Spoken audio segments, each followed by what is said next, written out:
अस्सलामु अलैकुम वरहमतुल्लाहि वबरकातुह। अस्सलामु अलैकुम वरहमतुल्लाहि वबरकातुह। इन्नल हम्दुलिल्लाह नहमदुहु व नस्तईनुहु व नस्तगफिरुहु व नु'मिनु बिही व नतवक्कलु अलैहि व नऊज़ु बिल्लाहि मिन शुरूरि अनफुसिना व मिन सय्यिआति अमालिना मन यहदिहिल्लाहु फला मुदिल्ल लह व मन युद्लिल फला हादिय लह।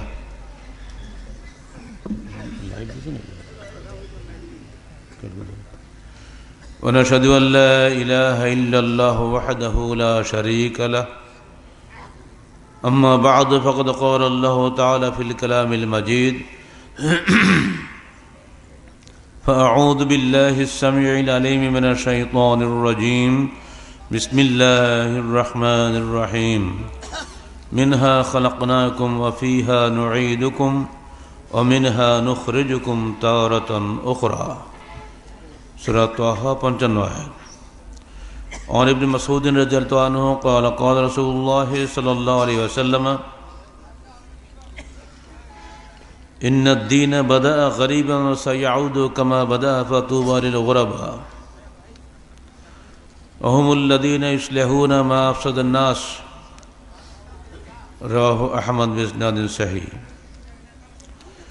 सम्मानित सभापति, उपस्थित उलामाए किराम এবং দিনাজপুর পূর্ব সাংগঠনিক জেলার উদ্যোগে আয়োজিত আজকের বার্ষিক সম্মেলনে সমবেত ভাই ও বোনেরা, আহলে হাদিস আন্দোলন বাংলাদেশ এদেশের সমাজকে পবিত্র কোরআন ও সহিহ হাদিসের আলোকে সংস্কার করতে চায়। আহলে হাদিস আন্দোলন বাংলাদেশ এদেশের সমাজকে সুন্দরভাবে এবং সুশৃঙ্খলভাবে শান্ত একটি সমাজে পরিণত করতে চায়। এজন্য মানুষের জীবনের সফরসূচি আল্লাহ পাক মনে করিয়ে দিয়েছেন, যার মাধ্যমে এটা সম্ভব। মানুষ যদি তার নিজের লক্ষ্যপথ হারিয়ে ফেলে, সে কখনোই সঠিক লক্ষ্যে পৌঁছতে পারবে না, দিশেহারা পথিকের মতো একসময় হারিয়ে যাবে। ইন্টারমিডিয়েটে থাকতে আমরা বা তার আগে থেকেও আমরা ইংরেজি এসে লিখতাম, মাই এম ইন লাইফ, আমার জীবনের উদ্দেশ্য। মাই এম ইন লাইফ এটার সঙ্গে মিলিয়ে নেন, আমার ঠিকানা কোথায়, আমি যাচ্ছি কোথায়। মায়ের গর্ভ থেকে যখন জন্ম নিয়েছিলাম তখন আমি জানি না আমি কোথায় এসেছি। 15-16 বছর হেসে খেলে বেরিয়েছি, স্কুল কলেজে গিয়েছি, তখন আমি জানি না আমি কোথায় যাচ্ছি। বড় হলাম, এবারে যে বাপ মা বললেন চাকরি বাকরি করো বাবা, সংসার চলবে কি করে, বুঝলাম অর্থ উপার্জন করাটাই আমার জীবনের লক্ষ্য। অর্থ উপার্জন করলাম, বড় লোক হলাম, এরপর দাড়ি পেকে গেল, এরপরও নাতিপুতিদের চাপ, আরও চাই আরও চাই। কিন্তু যাব কোথায়, ঠিকানা শেষ কোথায়, গন্তব্য কোথায় আমি জানি না। মানুষ এমনি করেই পাগলের মতো লক্ষ্যহীনভাবে চলেছে, জীবনের গতি থেমে নাই। প্রতি সেকেন্ডে 18 মাইল বেগে পৃথিবী ঘুরছে, প্রতি সেকেন্ডে 3 লক্ষ কিলোমিটার বেগে আমার আয়ু এগিয়ে চলেছে মৃত্যু চূড়ান্ত ঠিকানার দিকে। আমি কিন্তু বসে নাই, আমি ঘুমাচ্ছি, কিন্তু আমি এগিয়ে যাচ্ছি আমার মূল চূড়ান্ত ঠিকানার দিকে। কি সেটা? আল্লাহ পাক বলছেন, মিনহা খালাকনাকুম ওয়া ফীহা নুঈদুকুম ওয়া মিনহা নুখরিজুকুম তারাতান উখরা। আল্লাহ পাক আপনার ঠিকানা বলে দিচ্ছেন। হে মানুষ, যে মাটির উপরে তুমি বসে আছো এই জলসায়, এই মাটি থেকে তোমাকে আমি সৃষ্টি করেছি, আর এই মাটিতে তোমাকে আবার ফিরিয়ে নিয়ে যাব কবরে। আর এই মাটি থেকে তোমাকে আমরা আবার উঠাবো কিয়ামতের দিন। ঠিকানা জানা হয়ে গেল না? এখন যে আমরা দুনিয়াতে আছি এটা হলো দারুদ দুনিয়া। কবরে যখন যাচ্ছি দারুল বারজাখ, কবর থেকে যখন উঠছি ওটা দারুল কারার, স্থায়ী ঘর। হয় জান্নাত নয় জাহান্নাম, দু জায়গাতে আমরা স্থায়ী। ওটাই চূড়ান্ত ঠিকানা। জীবনের এই সফরসূচিতে আমরা প্রত্যেকেই মুসাফির। এই মুসাফিরের সফর শেষ হবে কিয়ামতের দিন। বিচারের পরে কেউ আমরা জান্নাতে যাব, কেউ জাহান্নামে যাব। যদি আপনি মনে করেন যিনি আমাদেরকে দুনিয়ায় পাঠিয়েছেন, আচ্ছা কেউ কি আমরা নিজের ইচ্ছায় দুনিয়াতে এসেছি? কেউ কি নিজের ইচ্ছায় মরব? নিজের ইচ্ছায় কি আমরা ছোট্ট এক হাত দেহ নিয়ে দুনিয়াতে এসেছিলাম? যে এত লম্বা চড়া হলাম, বড় সড়ো হলাম, এ কি নিজের ইচ্ছায় হয়েছি? অটোমেটিক। এজন্য যারা প্রকৃতি পূজারী, যাদেরকে আমরা নাস্তিক বলি, তারা কিন্তু একটা কথা ইংরেজিতে বলেন, rule by eternal laws of iron. শাশ্বত লৌহ বিধানের মাধ্যমে সব কিছু পরিচালিত হচ্ছে। সে বিধান কে দিচ্ছে সেটা কিন্তু বলতে পারে না। ঘুরছে কিভাবে বলতে পারে না। সূর্য প্রচণ্ড বেগে ঘুরছে আমরা জানি, ওই যে বললাম সেকেন্ডে 18 মাইল বেগে পৃথিবী ঘুরছে। আমরা কি পৃথিবীতে পড়ে যাচ্ছি? কেউ তো পড়ে যাচ্ছি না, দিব্য বসে আছে এখানে। অথচ পুরো পৃথিবীটা এত দ্রুত বেগে ঘুরছে যে সেকেন্ডে যদি 18 মাইল হয় তাহলে কত বেগে? তো চিন্তা করলে মাথা ঘুরে যাবে। অথচ কেউ পড়ে যাচ্ছি না। আমরা ভূপৃষ্ঠে আছে, এই পৃথিবীটা গোল, তাই না? এটা আমাদের ছেলেরা সবাই জানে। গোল পৃথিবী শূন্যে ঝুলছে, অথচ কেউ পড়ে যাচ্ছে না। মাইক্রো চলছে, বাস চলছে, একসময় তো একসময় পড়ে যাওয়া তো উচিত। গোল পৃথিবী না, কেন পড়ে যাচ্ছে না? কে আমাকে ধরে রাখছে? রকেট উঠে যাচ্ছে, লক্ষ লক্ষ মাইল উপরে উঠে যাচ্ছে, আবার ঘুরে ফিরে দুনিয়া চলে আসতেছে, যাওয়ার কায়দা নেই। আল্লাহ পাক এমন একটা চৌম্বক শক্তি সৃষ্টি করে দিয়েছেন অদৃশ্য থেকে, যার বাইরে যাওয়ার কোনো ক্ষমতা আপনার নাই। আল্লাহ পাক বলছেন, ইয়া মাশারাল জিন্নি ওয়াল ইনস ইন ইসতাতাতুম আন তানফুযু মিন আকতারিস সামাওয়াতি ওয়াল আরদ ফানফুযু লা তানফুযুনা ইল্লা বিসুলতান। হে জিন ও ইনসান, যদি তোমাদের ক্ষমতা থাকে তাহলে দুনিয়া এবং আসমানের এই সীমানা পেরিয়ে তোমরা বেরিয়ে যাও দেখি। ফানফুজু, বেরিয়ে যাও। লা তানফুজু, কখনোই বের হতে পারবে না, ইল্লা বে সুলতান, ক্ষমতা ছাড়া। বলতে পারেন দুনিয়া এবং আকাশের এই পর্দা ভেদ করে মানুষের মধ্যে একমাত্র কোন মানুষটি যেতে পেরেছিলেন? আমাদের প্রিয় নবী মুহাম্মদ রাসূলুল্লাহ সাল্লাল্লাহু আলাইহি ওয়াসাল্লাম। আল্লাহ পাক তাকে নিজ ক্ষমতা বলে নিয়ে গিয়েছিলেন মেরাজে। রকেটওয়ালারা কি আকাশ ফুড়িয়ে যেতে পারবে? ক্ষমতা আছে? নাই। সূরা রহমানে চ্যালেঞ্জ করা হয়েছে, লা তানফুজুন, কোশ্চিন কালো তোমরা আকাশের সীমানা পেরিয়ে যেতে পারবে না, ইল্লা বে সুলতান, আল্লাহর বিশেষ ক্ষমতা ছাড়া। আমরা সেই আল্লাহর উপাসনা করি যার ক্ষমতাকে চ্যালেঞ্জ করার কারোর শক্তি নাই। এজন্য আমরা এক কথা বলি, লা ইলাহা, বলুন প্রাণ ভরে সাক্ষী দিয়ে বলুন, লা ইলাহা ইল্লাল্লাহ, আল্লাহ ব্যতীত কোনো উপাস্য নাই, তিনি সব কিছুর ক্ষমতাশালী। ইন্নাল্লাহ আলা কুল্লি শাইইন কাদির, আল্লাহ সকল ক্ষমতার মালিক। ঠিক তো কুলে? এই বিশ্বাসের জগতে যদি সামান্য ত্রুটি হয়ে যায় তাহলে চলার পথেও ত্রুটি হবে। আমি যদি বিশ্বাস করি আমাকে এখন রাজশাহী যেতে হবে, তাহলে আমাকে রাজশাহীর দিকে মাইক্রো চালাতে হবে না? আর যদি মনের মধ্যে লক্ষ্য স্থির না থাকে যে আমি কোথায় যাব, রাজশাহী যাব না দিনাজপুর যাব না ঢাকায় যাব, যদি রাস্তায় গিয়ে এদিক সেদিক তাকাই তো মাইক্রো অ্যাক্সিডেন্ট করবে না? তো জীবনটা ঠিক ওরকমই। আপনি আগে লক্ষ্য নির্ধারণ করুন আপনি কোথায় যাবেন। একটু আগে যে আয়াত আপনি শুনলেন সূরা তাহা 55 আয়াত, মিনহা খালাকনাকুম ওয়া ফিহা নুঈদুকুম, একটা ঠিকানা পাওয়া গেল। তো এই মাটি থেকে আমরা সৃষ্টি হয়েছি, এখানে আমরা ফিরে যাব, অর্থাৎ আমাদের প্রাথমিক ঠিকানা হচ্ছে কবর। মিনহা নুখরিজুকুম তারাতান উখরা, ওখান থেকে আমাকে আবার উঠতে হবে। যারা অবিশ্বাসী তারা কবর পর্যন্ত শেষ, যারা মুসলমান তারা কবর পর্যন্ত শেষ নয়, ওখান থেকে আবার উঠতে হবে, আল্লাহর কাছে হাসরের ময়দানে জমা হতে হবে, এটা আমরা বিশ্বাস করি। যদি বলেন দলিল কি, দলিল হলো কোরআন। কোরআন মানুষে তৈরি করেছে? বিশ্বাস করেন এটা আল্লাহর পাঠানো? আর আল্লাহর পাঠানো এটাতে যদি আমাদের বিশ্বাস না থাকে তাতে মুসলমান থাকা যাবে না।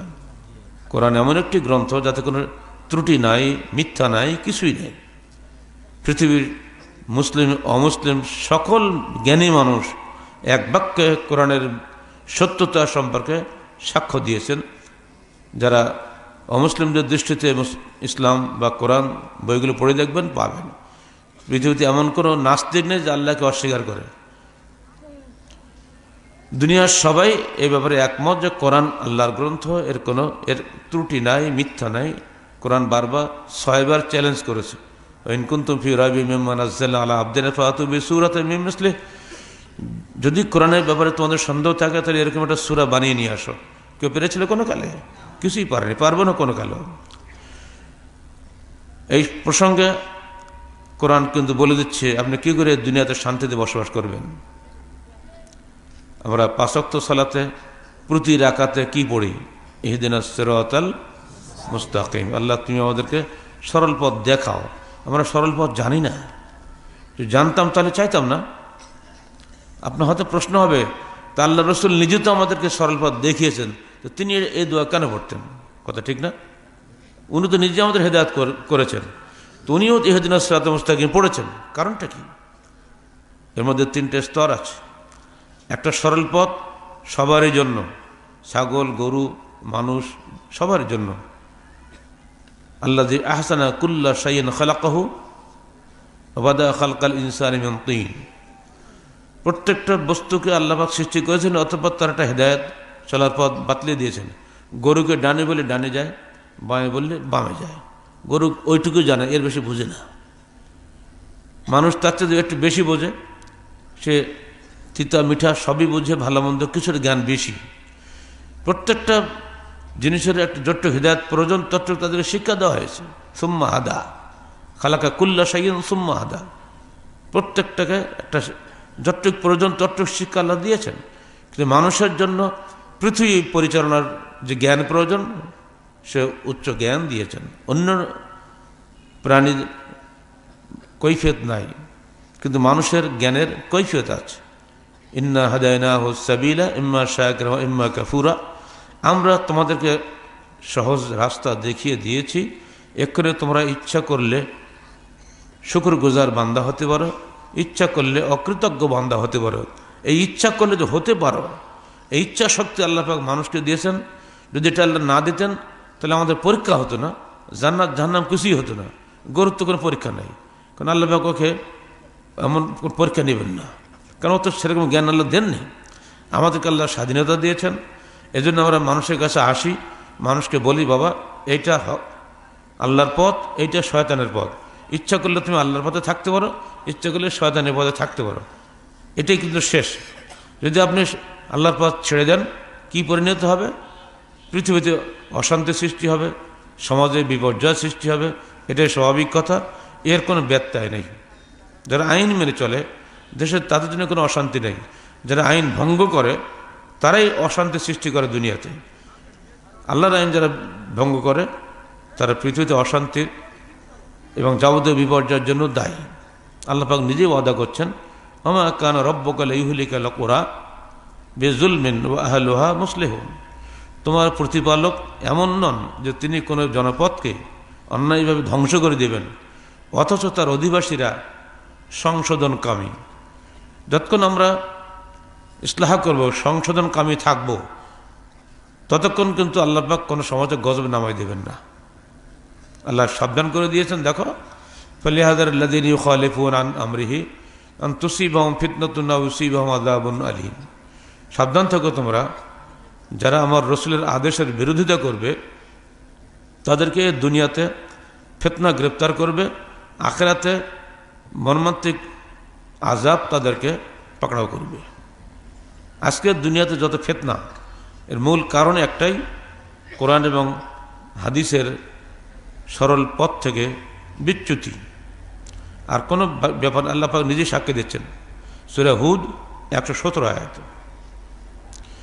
এবার হাদিস থেকে দলিল নেন। আর ইবনে মাসউদ রাদিয়াল্লাহু আনহু قال قال رسول الله صلى الله عليه وسلم, বলুন সবাই সাল্লাল্লাহু আলাইহি ওয়াসাল্লাম। দরুদ পড়তে হয়, রাসূলের নাম বলার সঙ্গে সঙ্গে মহব্বতের সঙ্গে দরুদ পড়বেন। যে ব্যক্তি দরুদ পড়বে তার 10টা নেকি হবে, 10টা গুনাহ ঝরিয়ে পড়বে এবং আল্লাহ পাকের নিকটে তার মর্যাদার স্তর 10 গুণ বৃদ্ধি পাবে। আপনারা কি চান না যে আপনাদের 10টা গুনাহ মাফ হয়ে যাক, 10টা নেকি বৃদ্ধি পাক, আল্লাহ পাকের নিকটে 10টা মর্যাদার স্তর উন্নীত হোক? আমরা সবাই চাই, তাই না? তাহলে বলুন সাল্লাল্লাহু আলাইহি ওয়াসাল্লাম। সংক্ষিপ্ত দরুদ মহব্বতের সঙ্গে পড়বেন। তিনি বলছেন ইন্নাদ দীন বাদা গরীবান, ইসলাম এসেছিল অল্প সংখ্যক লোকের মাধ্যমে। মক্কায় প্রথম যখন উনি দ্বীনের দাওয়াত দেন, লোক কম ছিল না, আবু বকর, ওমর, উসমান, আলী, এই তো কয়টা মানুষ।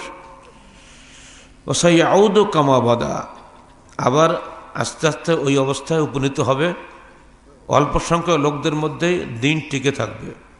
ফাতুবা লিল গুরাবা, সে অল্প সংখ্যক লোকদের মধ্যে জান্নাতের সুসংবাদ। কারা তারা? আহুমুল্লাযীনা ইউসলিহুনা মা আফসাদান নাস, যারা ইসলাহ করে, সংস্কার করে সমাজকে, যে সমাজকে মানুষে নষ্ট করে দিয়েছে। এই নাস কারা? যারা দুষ্টু মানুষ, তারাই তো সমাজ নষ্ট করে, তাই না? ভালো মানুষকে নষ্ট করে। এই নষ্ট সমাজকে যারা সুন্দর করে গড়ে তোলার চেষ্টা করে, তারাই হচ্ছে সেই অল্প সংখ্যক লোক। এখন নষ্ট সমাজের ব্যাখ্যা কি? আপনি বলেন, কেউ কি বলে যে আমি নষ্ট? কেউ স্বীকার করে না। জলজান্ত খুনিও পর্যন্ত আদালতের শপথ করে বলে আমি নির্দোষ, তাই বলে না? তাহলে দোষী আর নির্দোষীর মাপকাঠি কি? আদালত কোনটা বিচার করবে? গণতন্ত্রের যুগ, অধিকাংশ লোক যেটা বলে সেটাই তো ফাইনাল, তাই না? কিন্তু আদালত কি গণতন্ত্রে চলে? একটা লোক যা বলছে তাতে ফাঁসি হয়ে যাচ্ছে। প্রধান বিচারপতি বা আদালতে একজন বিচারপতি থাকেন নিম্ন আদালতগুলোতে, ওই বিচারপতি রায় দিচ্ছেন, তার ভিত্তিতেই কিন্তু আমার জেল হচ্ছে অথবা মুক্তি হচ্ছে, ঠিক না? তাহলে উনি তো, অধিকাংশ লোক বলছে না এই লোকটা ভালো, কিন্তু উনি যদি বলে এই লোকটা খারাপ, তো ওইটাই হবে। তো বোঝা গেল ওখানে গণতন্ত্র নাই। কথা ঠিক হলো? তাহলে ফাইনাল হচ্ছে ওনার জ্ঞান। তো কিন্তু আপনি স্বীকার করবেন যে জ্ঞানের মূল্য বেশি। আমরা সবাই মিলে যদি হাত উঁচু করি লাভ হবে না, এটা জ্ঞানী লোক যেটা বলে ওইটাই ফাইনাল। এজন্য আমরা গণতন্ত্রের কথা বললেও অধিকাংশের ভিত্তিতে মেয়র হয়েছেন, কিন্তু আদালতের ভিত্তিতে একজনের ফাঁসি হয়, ওখানে গণতন্ত্র চলে না। তাহলে বোঝা গেল ওখানে আমরা জ্ঞানকে অগ্রাধিকার দিচ্ছি। ঠিক সমাজে যখন একজন মানুষ সালিশ করতে বসে, সমাজের যিনি নেতা হন তিনি যে সালিশ করে দেয়, আমরা মেনে নিচ্ছি না। ওখানে কিন্তু অধিকাংশ দিকে খেয়াল করা হচ্ছে না। যিনি সালিশ করছেন নিঃসন্দেহে তিনি সমাজের একজন জ্ঞানী মানুষ, মাতব্বর মানুষ, বড় মানুষ। তিনি যে সিদ্ধান্তটা দিচ্ছেন আমরা কিন্তু সবাই মেনে নিচ্ছি। পরিবারের 10 জন সদস্য থাকে, পরিবারের যিনি পিতা থাকেন, এই 10 জন সদস্য পরস্পর একটা মতভেদ করল, পরিবারের যিনি বয়োজ্যেষ্ঠ মুরব্বী তিনি যেটা বললেন সবাই এটা মেনে নিচ্ছি না আমরা। এটাতে কি বোঝায়? জ্ঞানের মূল্য বেশি, অভিজ্ঞতার মূল্য বেশি, বিচক্ষণতার মূল্য বেশি। এবার আপনি বলেন, আপনি একটা মানুষ, আমি বিচারপতি, আমার সিদ্ধান্তে আপনার জীবন ধ্বংস হচ্ছে, ফাঁসিতে ঝুলতে হচ্ছে, আপনি কি আল্লাহর সিদ্ধান্তে মানতে পারবেন না? কি আপনার বিবেক কি বলে? আল্লাহ পাক যেটা বলেন হক, আপনি কি সেটা হক মানতে পারেন না? আমার রসুল যেটাকে হক বলছেন আপনি সেটা হক মানতে পারবেন না? এই বিষয়ে যদি আপনি একমত হন তাহলে মুসলমান। যদি আপনি আর বিপরীত করেন তাহলে আপনি মুসলমান থাকেন না। মুসলমান অর্থ কি? আত্মসমর্পণকারী। কোথায়?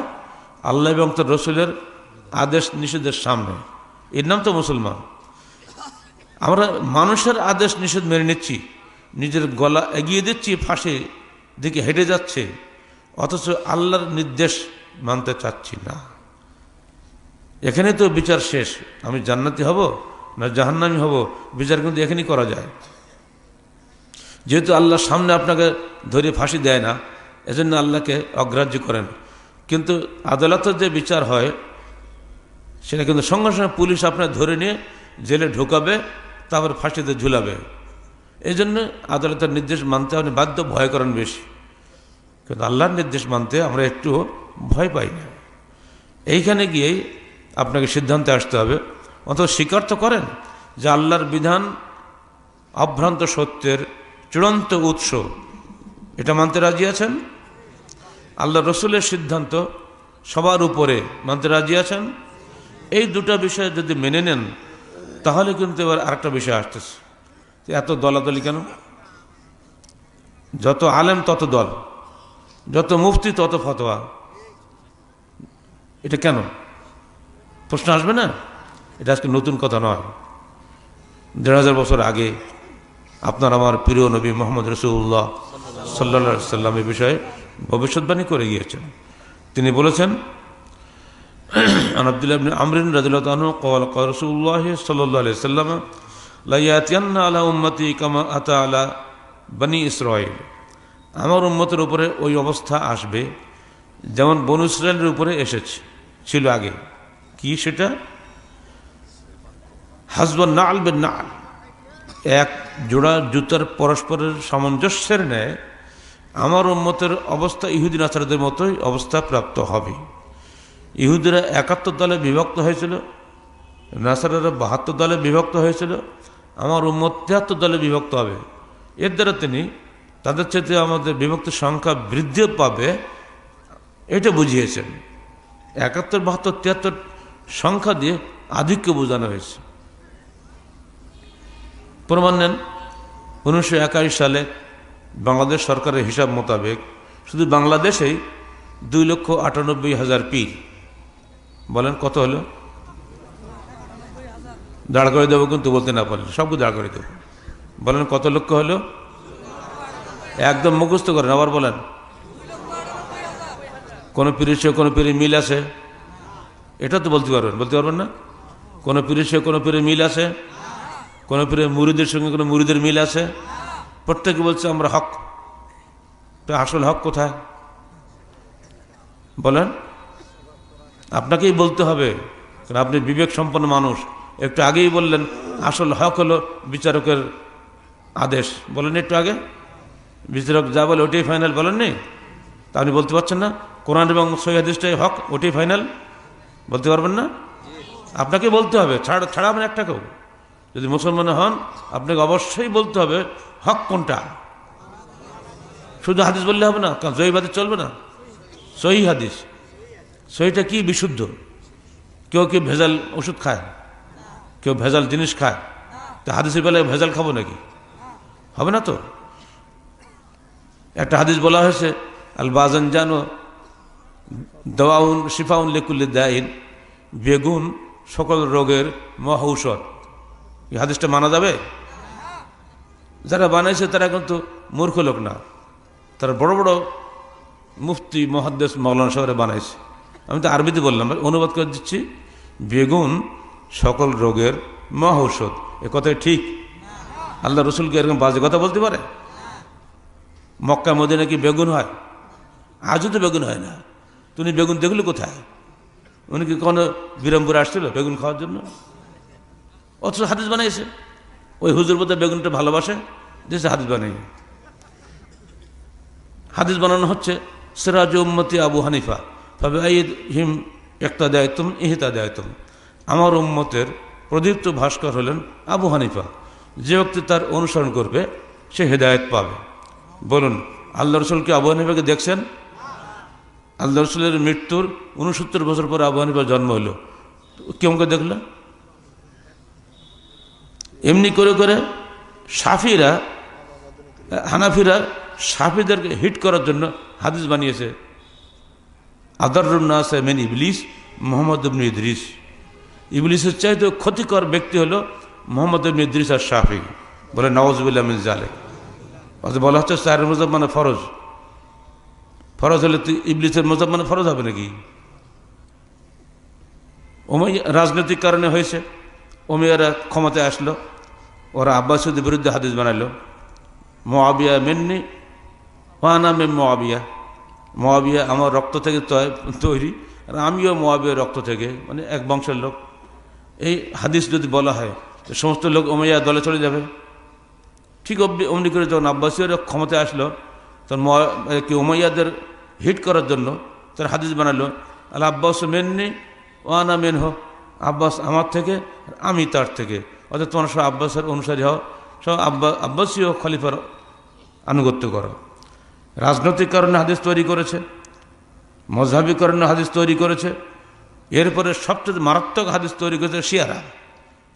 তারা 2-1টা না 3 লক্ষ জাল হাদিস বানিয়েছে, শুধু হযরত আলীকে অন্যদের উপরে মর্যাদা বৃদ্ধি করার জন্য। শুধু কি তাই? শুনলে তো আপনি চমকে উঠবেন। আমরা কি 4 খলিফাকে মানি না? বলেন তো 4 খলিফা কে কে? সবাই বলেন, আবু বকর, ওমর, ওসমান, আলী। সবাই মানেন তো? এরা জীবদ্দশায় জান্নাতের সুসংবাদ প্রাপ্ত ছিলেন না? অথচ শিয়ারা বলছে আলী বাদে বাকি 3 খলিফা কাফের। বলেন নাউযুবিল্লাহ মিন যালিক। মা আয়েশা সিদ্দিকা আমাদের সবারই সম্মানিত মা। কোরআন উম্মাতুল মুমিনিনকে উম্মতের মা বলেছে, কোরআন বলেছে। আর সেই মা আয়েশাকে ছাগল বানিয়ে ওদের আশুরার দিন একটা ছাগলের গায়ে চাকু মারে, রক্তাক্ত করে, বলে এই আয়েশা তোকে রক্তাক্ত করলাম। চিন্তা করতে পারেন? এই ধরনের নিকৃষ্ট চরিত্রের লোকেরাই হচ্ছে রাষ্ট্র ক্ষমতার মালিক। বলছে আমরা ইসলামী বিপ্লব করলাম ইরানে। ওটা কি ইসলামী বিপ্লব না শয়তানি বিপ্লব? আপনি সিরাতুল মুস্তাকিমের অনুসারী, হক পথে যাচ্ছেন, তাহলে আসল হক কোনটা? সবাই তো মাশাআল্লাহ বড় বড় পণ্ডিত, ছোটখাটো কেউ নয়। তাদের নামের শুরুতে আয়াতুল্লাহ বলা হয়। আয়াতুল্লাহ রুহুল্লাহ খমিনি বলে না? আয়াতুল্লাহ মানে কি? আল্লাহর নিদর্শন, ডাইরেক্ট নিদর্শন। উনি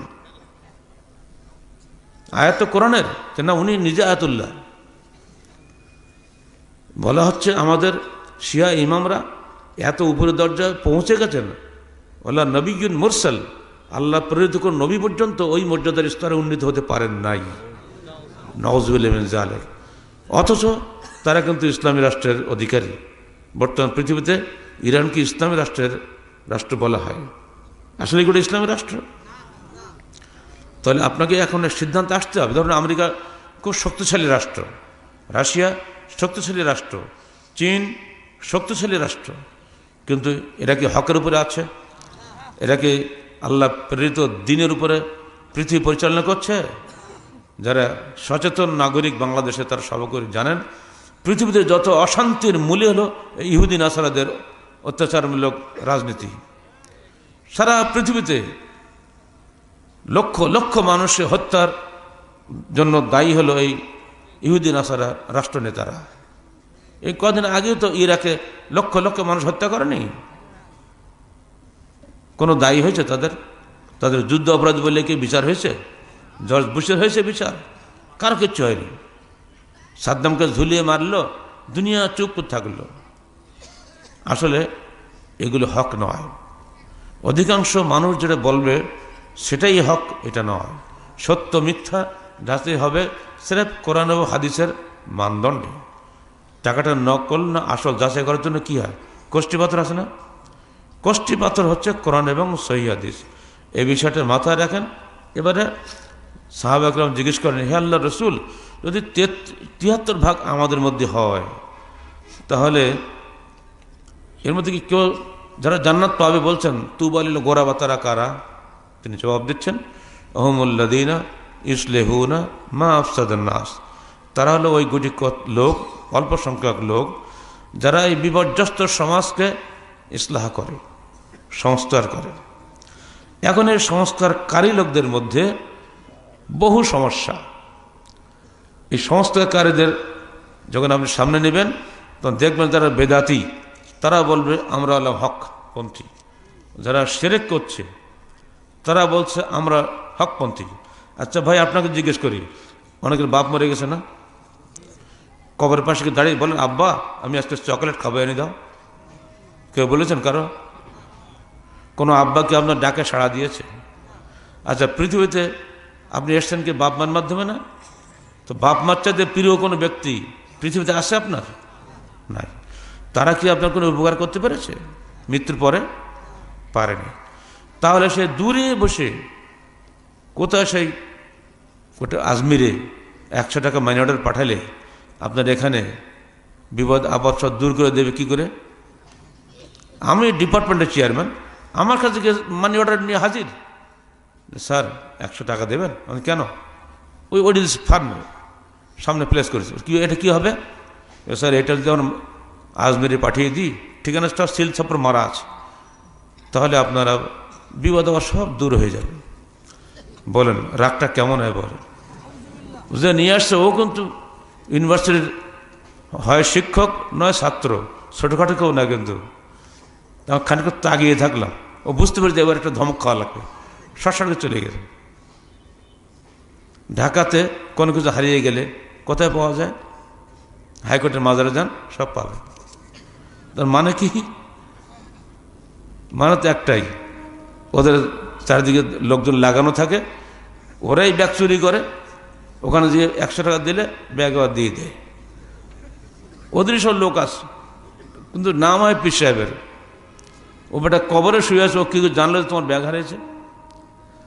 ধোকা দিয়ে দিয়ে এমনি করে সুন্দরভাবে মুসলমানকে হক পথের নাম করে নিয়ে যাচ্ছে বাতিল পথে। যদি কয় লক্ষ পীর বলছি? কোন সালে? 81-তে। আর এটা কত বছর হইল? ওদিকে 19 আর এদিকে 18, 37 বছরে আর পীর হয়নি, আর কবর হয়নি। তাহলে এখন বুঝেন, মরা মানুষের কাছে জীবিত মানুষকে সেজদা করানো হচ্ছে। হিন্দু ভাইরা মূর্তির কাছে মাথা নত করছে, মূর্তির গলায় ফুলের মালা দিচ্ছে। মুসলমান ভাইরা কবরে গিয়ে ফুলের মালা দিচ্ছে, কবরে গিয়ে সেখানে শ্রদ্ধা নিবেদন করছে। মূর্তি কোনো কথা বলে না, কবর কিছু বলতেও পারে না, জানতেও পারে না। আকীদা কিন্তু দুজনের একই। রাজনৈতিক নেতাদের অবস্থা ঠিক তাই। তারা হলো সবচেয়ে জ্ঞানী মানুষ বলে পরিচিত আমাদের দেশে, কারণ তারা সমাজ চালাচ্ছেন। তাদের জ্ঞানের বহর এত কম। ইলেকশন আসছে যে সামনে, এরা সবাই ইলেকশন শুরু করবে এক একটা কবর থেকে, ঠিক না? তো বলেন কবরে উনি কেন যাচ্ছে? উনি তো সালাত আদায় করে আল্লাহর কাছে দোয়া করে ঘর থেকে বেরোতে পারে না, কিন্তু উনি কবরে যাচ্ছেন কেন? উনি তো দেশ চালাবেন। 20 কোটি মানুষের নেতৃত্ব দিতে গেলে তার বহু জ্ঞানী হওয়া লাগবে। তো তাহলে উনি কি হকের উপরে আছেন? তার বাপ মা যদি তার কোনো রেসপন্স করতে না পারে, অচেনা হয়তো 20 বছর আগে একজন লোক মারা গেছেন, তিনি কিভাবে আমার খবর রাখেন যে এই লোকটা কি চাচ্ছে আমার কাছে? জ্ঞানী মানুষ এইখানে কি অজ্ঞান হয়ে গেছে। এখানে দূর অতীতে জাহেলি আরবে যে যুক্তি দেওয়া হতো, সে যুক্তি আমরাও দিচ্ছি। হাউলায়ে শাফাআউনা ইনদাল্লাহ, এই মরা মানুষগুলা আমাদের জন্য আল্লাহর কাছে সুপারিশকারী। সূরা ইউনুস 18 নম্বর আয়াত। যেমন আমরা আদালতে কোনো মামলা দিলে উকিল লাগে, ঠিক তেমনি আল্লাহর কাছে কোনো কিছু চাইলে উকিল লাগে। দুনিয়ার উকিল হচ্ছেন জীবন্ত অ্যাডভোকেট সাহেব, আর আখিরাতের উকিল হচ্ছেন এই মৃত পীর সাহেব। এই যুক্তি দিয়ে হাজার হাজার বলা তো ঠিক না, লক্ষ লক্ষ মানুষকে নিয়ে যাওয়া হচ্ছে বিপথে। এইগুলোকে ইসলাহ করতে হবে না এইভাবে থাকবে? যা চলছে এটাই কি আপনি সঠিক মনে করেন? আপনি বলে তো হবে না, হুজুরা তো মানবে না। আর এই জন্য অন্য সবারই জলসা করতে গেলে অনুমতি লাগে না, যত বড় পীর হবেন তত বড় সহজ অনুমতি, যত বড় বেদাতি হবেন তত সহজ অনুমতি পাবেন। কিন্তু আহলে চন্দন বাংলাদেশে জলসা করতে গেলে পুলিশ, ডিআই-1, ডিএসপি, এসপি, ডিসি দুনিয়ার অনুমতি নেওয়ার পরে দুটো কথা বলতে হয়। কারণ সবাই একটা দরখাস্ত লিখে দেবে, দরখাস্ত দেবে রাত 12টার সময়, সকালবেলা জলসার কাজ শুরু হবে, বাস জলসা পণ্ড। কি করবেন? এখানে যদি ওনারা আসেন তো রক্ত গঙ্গা বয়ে যাবে। লিখছেন কারা? শায়েখ, মুফতি, আল্লামা, মুহাদ্দিস ইত্যাদি লকব টকব দিয়ে, সঠিক সই না মিথ্যা সই আল্লাহ ভালো জানে। এটা কাগজে এসপি সাহেব হয়ে যায়, এসপি সাহেব কুপকায়, এটা সাহসী এসপি দুর্বল হয়ে যায়, তাই না? যেন বাংলাদেশে আহলে হাদিসদের বসবাসের স্থান নয়, এটা বিদাতীদের বসবাসের স্থান। যদি আপনারা মেনে নেন তো নেন, আমার কি ট্যাক্স দেয় না বাংলাদেশের সরকারকে? দুর্ভাগ্য বাংলাদেশের, এখানে হক কথা বলার উপায় নাই। আমরা পরিষ্কারভাবে জনগণকে বলে দিচ্ছি, হক এবং বাতিলের মানদণ্ড সংখ্যা নয়। বেদাতীদের সংখ্যা বেশি বলেই এখানে অল্প সংখ্যক লোকেরা কোনো কথা বলবে না, এই কথা কিন্তু বাংলাদেশের সংবিধানে লেখা নাই। কোথায় বান্দরবনের রাঙ্গামাটিতে কয়টা লোক আছে? তাদের জন্য সরকারের মায়া কান্না। আর কোটি কোটি আহলে হাদিস বসবাস করে সারা দেশে, তাদের পক্ষে সরকার কোনো কথা বলার, তার কারণটা কি? প্রত্যেক জায়গাতে আমাদের যেতে হচ্ছে নানাবিধ বাধা বিঘ্ন অতিক্রম করে, কোনোটা হয় কোনোটা হয় না। এবছরে আমার 3টা সম্মেলন নষ্ট করলো সরকার। আবার কোথাও হচ্ছে অনুমতিই লাগছে না। পরশুদিন গেছে নরসিংদীতে, কোনো অনুমতির বালাই নেই।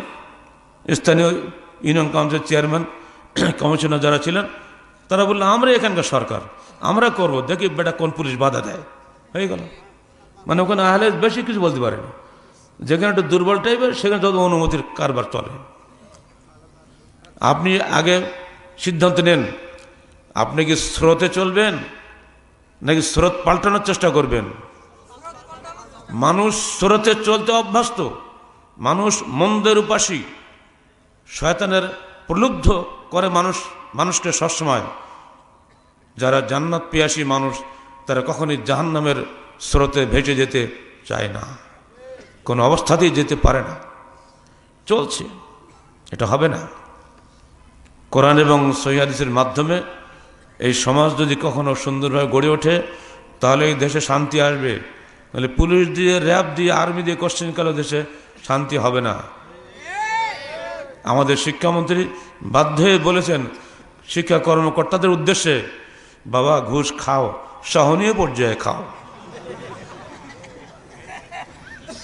শিক্ষামন্ত্রীকে ধন্যবাদ, তিনি ঘুষ খাওয়া জায়েজ করে দিয়েছেন।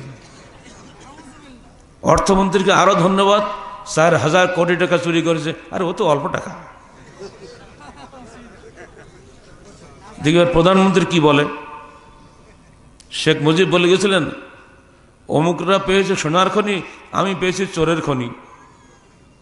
বলেন এগুলো সবাই জানে। কোশ্চিনকাল প্রচলিত এই রাজনীতি দিয়ে দেশে শান্তি আসবে না, মনে রেখে দেন। ঠিক তো বলছেন, ভোট তো আপনি দেবেন। ইহুদি নাসারারা মুসলমানদেরকে বিভক্ত করার জন্য ডিভাইড অ্যান্ড রুল পলিসি নিয়েছিল ব্রিটিশ আমলে। এখানে মঞ্চ যারা বসে আছেন জ্ঞানীগুণী লোক না? এই জ্ঞানীগুণী লোকেরা যদি একটা বিষয়ে আলোচনা করে সিদ্ধান্ত নেয়, আপনারা মেনে নেবেন না? জাতীয় সংসদে 350 এমপি যায়, সেখানে 20 কোটি মানুষ তাদের সিদ্ধান্ত মেনে নিচ্ছে না। মূলত দেশ চলবে জ্ঞানীগুণী মানুষের মাধ্যমে। শুরুতেই বলেছি, জ্ঞানী বিচারক, বিজ্ঞ বিচারপতি আমরা বলি, তার রায়ের ভিত্তিতে আমার ফাঁসি হচ্ছে, আমি মেনে নিচ্ছি। ঠিক অমনি করে যদি 10 জন জ্ঞানী এক জায়গায় বসে একটা সিদ্ধান্ত নেন, এবং যদি কোরআন হাদিসের ভিত্তিতে যদি সেটা হয়, আমরা 10 কোটি মানুষ তা মানব না? তা আপনি কি বোঝেন হাদিস কোরআন বিষয়ে? কোনটা ভালো কোনটা মন্দ আপনি বুঝেন? আপনি তো এক পা গমের ভিখারি, একটা টিউবওয়েলের ভিখারি। একটা রাস্তা করে দিলে আপনি সব ভোট টাকা দিয়ে দেবেন। ভালো মন্দ কি বুঝেন? এইভাবে ধোঁকা দিয়ে প্রতারণার মাধ্যমে ভোট আদায় করে যারা সংখ্যাগরিষ্ঠদের নেতা হয় তারা কোশ্চেনকালেও ওই সংখ্যাগরিষ্ঠ মানুষকে খেপিয়ে দিয়ে হক প্রতিষ্ঠা করতে পারে না। তাদের দরকার মানুষকে খুশি করা। তাহলে এখানের সঙ্গে প্রকৃত সত্যের সঙ্গে গরমিল হচ্ছে না। ইসলাম বলে দিয়েছে এটা কোশ্চেনকালেও হবে না, হতে হবে সত্যের কাছে মাথা নত করতে হবে সবাইকে। কোরআন এবং হাদিস যেটা বলছে সেটাই কি, যে তোমরা হাল ইয়াস্তাবিল্লাযিনা ইয়ালামুন ওয়াল্লাযিনা লা ইয়ালামুন, যারা বিজ্ঞ আর যারা অজ্ঞ তারা কি সমান? আল্লাহ বলছে এটা, আপনি স্বীকার করলেন সমান নয়। ক্লাসে ফার্স্ট কজন হয়? একজন হয় তো, তাহলে ও তো ভোটে ফেল, তো ওর তো কোনো দামই নেই। আসলে তাই প্রত্যেকে তো আমরা ফার্স্ট হওয়ার জন্য চেষ্টা করি। সব জায়গায় খেয়াল করে দেখবেন জ্ঞানী মানুষের মূল্য সবচেয়ে বেশি।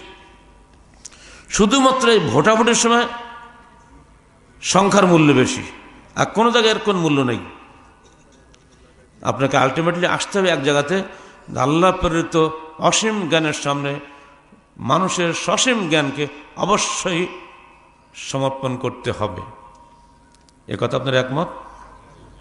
এবার আসেন, হযরত আমির মুআবিয়া বিখ্যাত সাহাবী, উমাইয়া খেলাফতের মূল ব্যক্তি যিনি ছিলেন, তিনি একটা চিঠি পাঠালেন মা আয়েশা সিদ্দিকা রাদিয়াল্লাহু তাআলা আনহার কাছে। উকতুবি ইলাইয়া কিতাবান তুসিনি ফিহি ওয়ালা তুকসিরি, হে মা আয়েশা, আমাকে আপনি একটা পত্র লিখুন, তাতে আপনি আমাকে উপদেশ দিবেন, তবে খুব বেশি লিখবেন না। ফাকাতাবাত আয়েশা তো রাদিয়াল্লাহু তাআলা আনহা ইলা মুআবিয়াতা, অতঃপর মা আয়েশা মুআবিয়ার কাছে একটা চিঠি লিখলেন। সালামুন আলাইক আম্মা বাদ ফাইন্নী সামি'তু রাসূলুল্লাহি সাল্লাল্লাহু আলাইহি ওয়াসাল্লাম ইয়াকুল মান ইলতামাসা রিদাল্লাহি বিসাখাতিন নাস কাফাহুল্লাহু মুউনাতাহু ওয়া মান ইলতামাসা রিদান নাস বিসাখাতিল্লাহ ওয়াকালাহুল্লাহু ইলান নাস। আসসালামু আলাইকুম। ছোট্ট চিঠি। হে আমির মুআবিয়া, আপনার প্রতি সালাম রইল। আমি আল্লাহ রসুলকে বলতে শুনেছি এ কথা, যে ব্যক্তি আল্লাহর সন্তুষ্টি চায় জনগণের অসন্তুষ্টির বিনিময়ে, আল্লাহ তার জন্য জনগণের অসন্তুষ্টি থেকে যথেষ্ট হয়ে যান। আর যে ব্যক্তি জনগণের সন্তুষ্টি চায়, আল্লাহকে অসন্তুষ্ট করে আল্লাহ তাকে জনগণের উপরেই নির্ভরশীল বানিয়ে দেন, আল্লাহ সেখান থেকে মুখ টেনে নেন। আসসালামু আলাইকুম, বাস একটা বাক্যে একটা চিঠি শেষ। এই হাদিসটাই বর্তমান যুগের রাজনীতি ভাগীদের জন্য যথেষ্ট নয় কি? জনগণের খুশি কি অগ্রাধিকার পাবে, না আল্লাহর সন্তুষ্টি অগ্রাধিকার পাবে? মা আয়েশা সিদ্দিকা এই হাদিসের মাধ্যমে সেটা শিখালেন। এবার আসেন, যদি কোনো শাসক আল্লাহ সন্তুষ্টির চাইতে জনগণের সন্তুষ্টির অগ্রাধিকার দেন, তার পরিণতি কি হবে?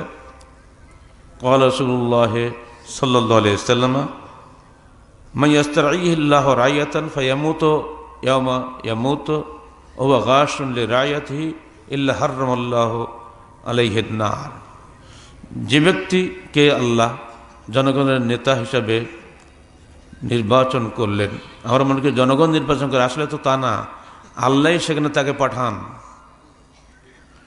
অতঃপর সে ব্যক্তি মারা গেলে এমন অবস্থায় যে সে আল্লাহর বিধানের সঙ্গে জনগণের আমানতের সঙ্গে খেয়ানত করল, ইল্লা হাররামাল্লাহু আলাইহিল জান্নাহ, আল্লাহ পাক তার উপরে জান্নাতকে হারাম করে দিবেন। অবস্থা কি দাঁড়াবে? যারা যত বড় দায়িত্বশীল হবেন, দায়িত্বের আমানতের হক আদায় করতে হবে, যদি হক আদায় করতে ব্যর্থ হন, অবস্থা কিন্তু মর্মান্তিক হবে, এটা জানিয়ে দিলাম। আবার কিন্তু যদি ন্যায়নিষ্ঠ শাসক হন, ন্যায় বিচারক হন, কিয়ামতের দিন আল্লাহর আরশের নিচে যারা ছায়া পাবেন, যে 7 শ্রেণী, প্রথম শ্রেণী কিন্তু আল ইমামুল আদিল, ন্যায় বিচারক, নেতা, শাসক, বিচারক সবাই কিন্তু এর মধ্যে পড়েন। তাহলে সর্বোত্তম শাসক যিনি আল্লাহর বিধান অনুযায়ী দেশ পরিচালনা করেন। এই ক্ষেত্রে আপনি বুঝতে পাচ্ছেন যে আমাদের বর্তমান যুগের পৃথিবীর যে রাজনীতি চলছে এটা আল্লাহ বিরোধী।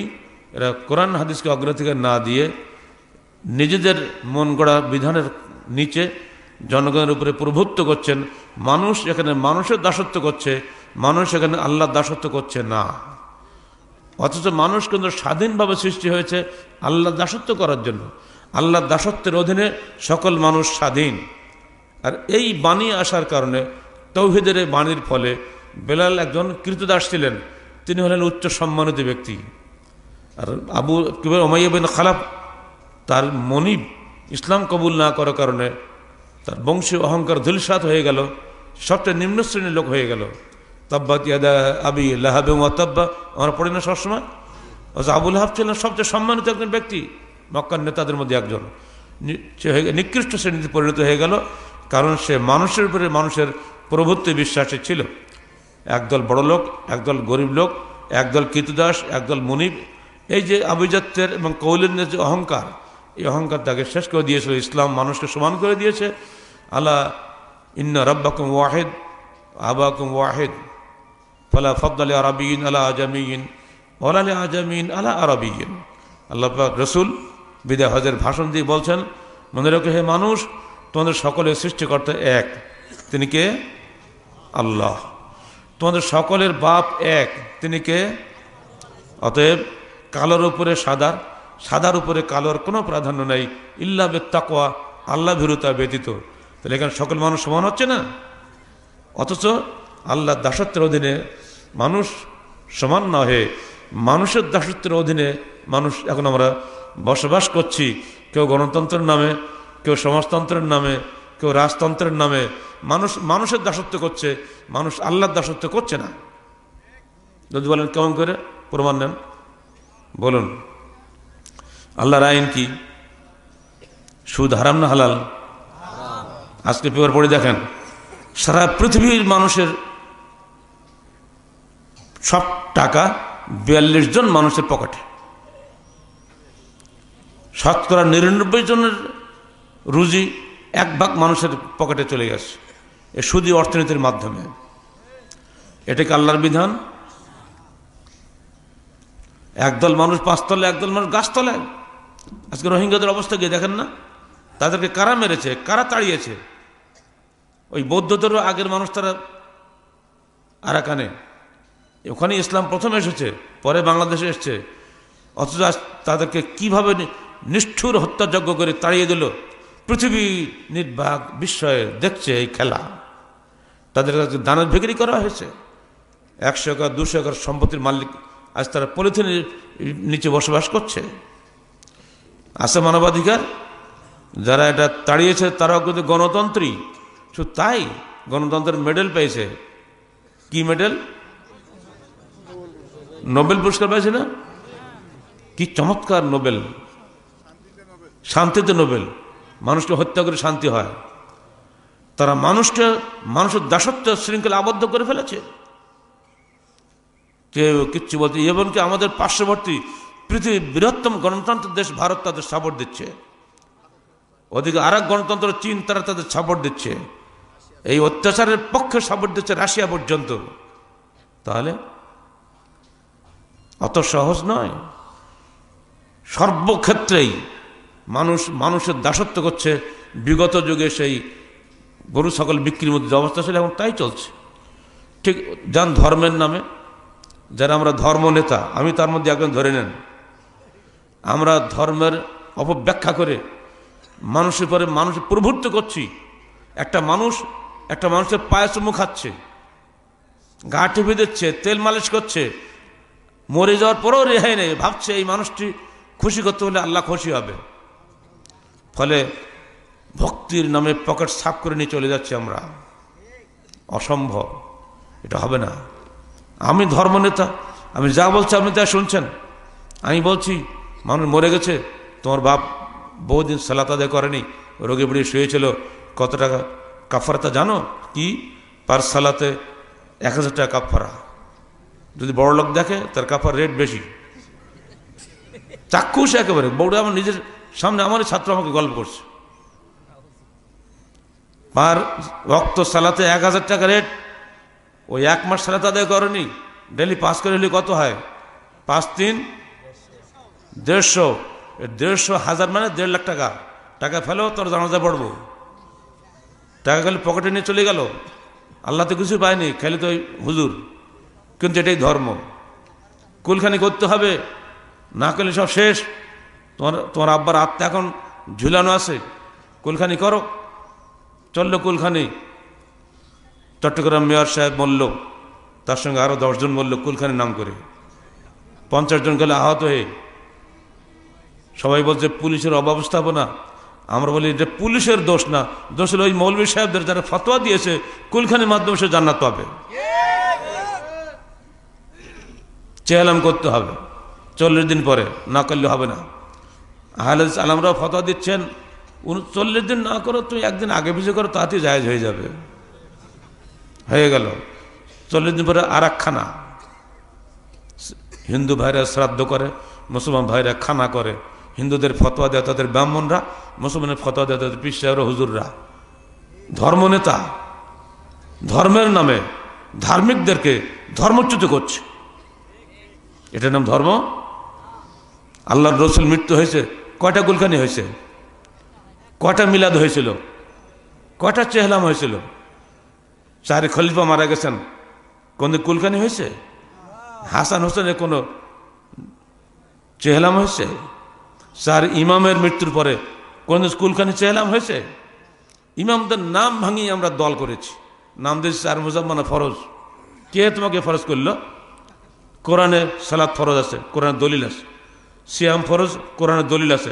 মুজাব ফরজ কোরআনে আছে। কে ফরজ করলো? এগুলো করছে কারা? ধর্ম নেতারা।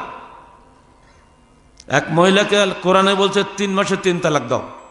মানুষ ঠান্ডা মাথায় বিবেচনা করে বিচক্ষণতার সাথে স্বামী চিন্তা করবে বউকে রেখে কিভাবে সংসারটা টিকিয়ে রাখা যায়। কোরআন চায় না স্বামী স্ত্রী বিভক্ত হয়ে যাক। আপনি ফতোয়া দিলেন একসঙ্গে 3 তালাক দিলে বউ শেষ। যেমন 3 কোপে কলা গাছ কাটাও যা, 1 কোপে কলা গাছ কাটাও তা। যেহেতু তালাক তালাক তালাক বলেছ, তোমার বউ শেষ। কদিন পরে যেন ওর নিতে ইচ্ছা করে, কি করবে এখন? Every action has a reaction. প্রত্যেক ক্রিয়ার একটা প্রতিক্রিয়া আছে। তো রাগের মাথায় পড়ে বউটা তালাক দিলাম, এখন সংসার চলবে কি করে? বাচ্চাগুলো কান্নাকাটি করছে, মা মা করে, কতক্ষণ সহ্য করে বলুন তো? শেষে এবার হুজুরদের কাছে যায়, হুজুররা বলে বউ জীবনে ফেরত পাবো না। কেন বাবা, কি পাপ করলাম? তো তালাক 3 বার কেন বললি? একবারে বলতে তো বলেছি, রাখতে হবে না তো? না, হ্যাঁ একবার তুমি কথাটা আছে তো। কি? একটা পরপুরুষের সঙ্গে তোমার বউকে এক রাতে রাখো, পরদিন দেখবার তারা ফরজ গোসল করছে কিনা, নইলে কিন্তু হবে না। তারপরে তুমি বউটা নাও, তা হালাল হয়ে যাবে। এটা কি ধর্ম? না বলতে ভয় পাচ্ছেন নাকি? নাকি পুলিশ এসে ধরবে আবার? এটা যে ধর্ম হয় তো জেনা কাকে বলে বলেন?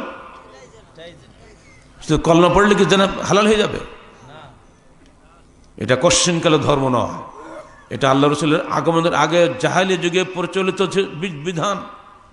এদের উদ্দেশ্যে আমার রসুল বলে গেছেন, লান আল্লাহ মহাল্লাল মহাল্লাহু, আল্লাহ পাক লানত করেছেন হালালাকারী পুরুষ, যার জন্য হালালাকার ওই পুরুষকে, দুজনকে আল্লাহ রসুল লানত করেছেন। তিনি একদিন বললেন, আল্লাহ আখবরকুম তাইসুল মুস্তাহার, হে সাহাবীরা, আমি কি তোমাদেরকে ভাড়াটিয়া ষাঁড় সম্পর্কে খবর দিব? সে কে জানো? যাকে 1 রাতে স্বামী বানানো হয়, ওই হলো ভাড়াটিয়া ষাঁড়। যে হাদিস মওজুদ থাকতে কি করে আলেমদের পক্ষে ফতোয়া দিচ্ছেন? অসংখ্য নারীকে এমনি করে জিনা করানো হচ্ছে ধর্মের নামে। এটা কি ধর্ম? 3 তালাক একসঙ্গে দেওয়া কি ধর্ম? কোশ্চিন কালে ওটা ধর্ম নয়। কোরআনের বিরোধী কোনো আইন চলতে বা পৃথিবীতে বিপর্যয় ছাড়া, অশান্তি ছাড়া শান্তি কায়েম করতে পারে না। ইন্ডিয়ান দিল্লি হাইকোর্টকে ধন্যবাদ দিতে হয়, তারা কোরআনের আইন প্রতিষ্ঠা করেছে।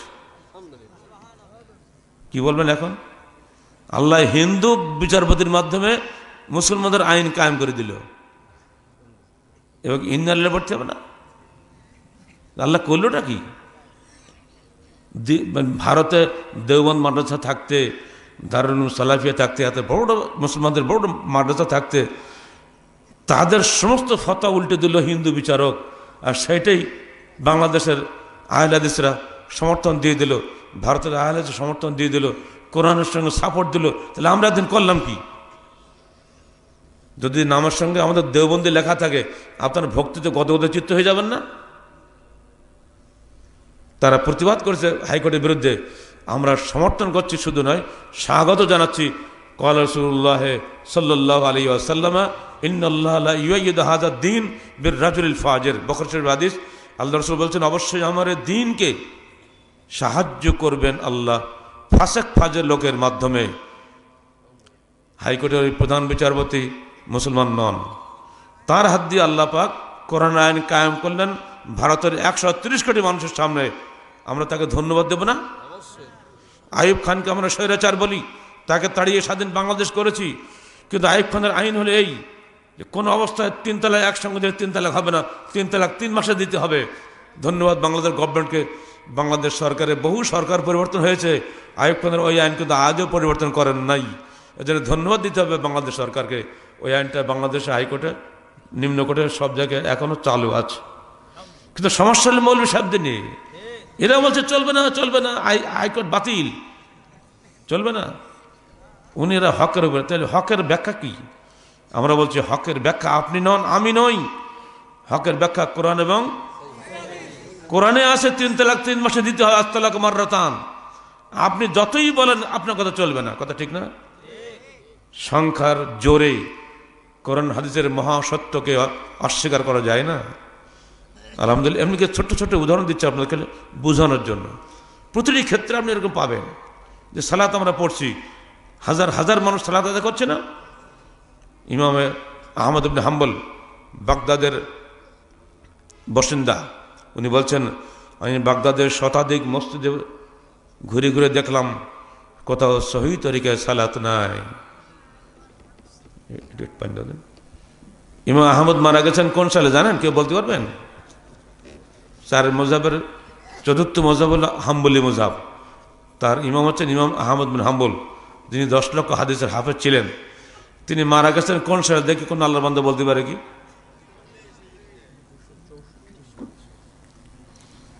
কি যুব সংঘ আন্দোলন সব মরে গেছে নাকি?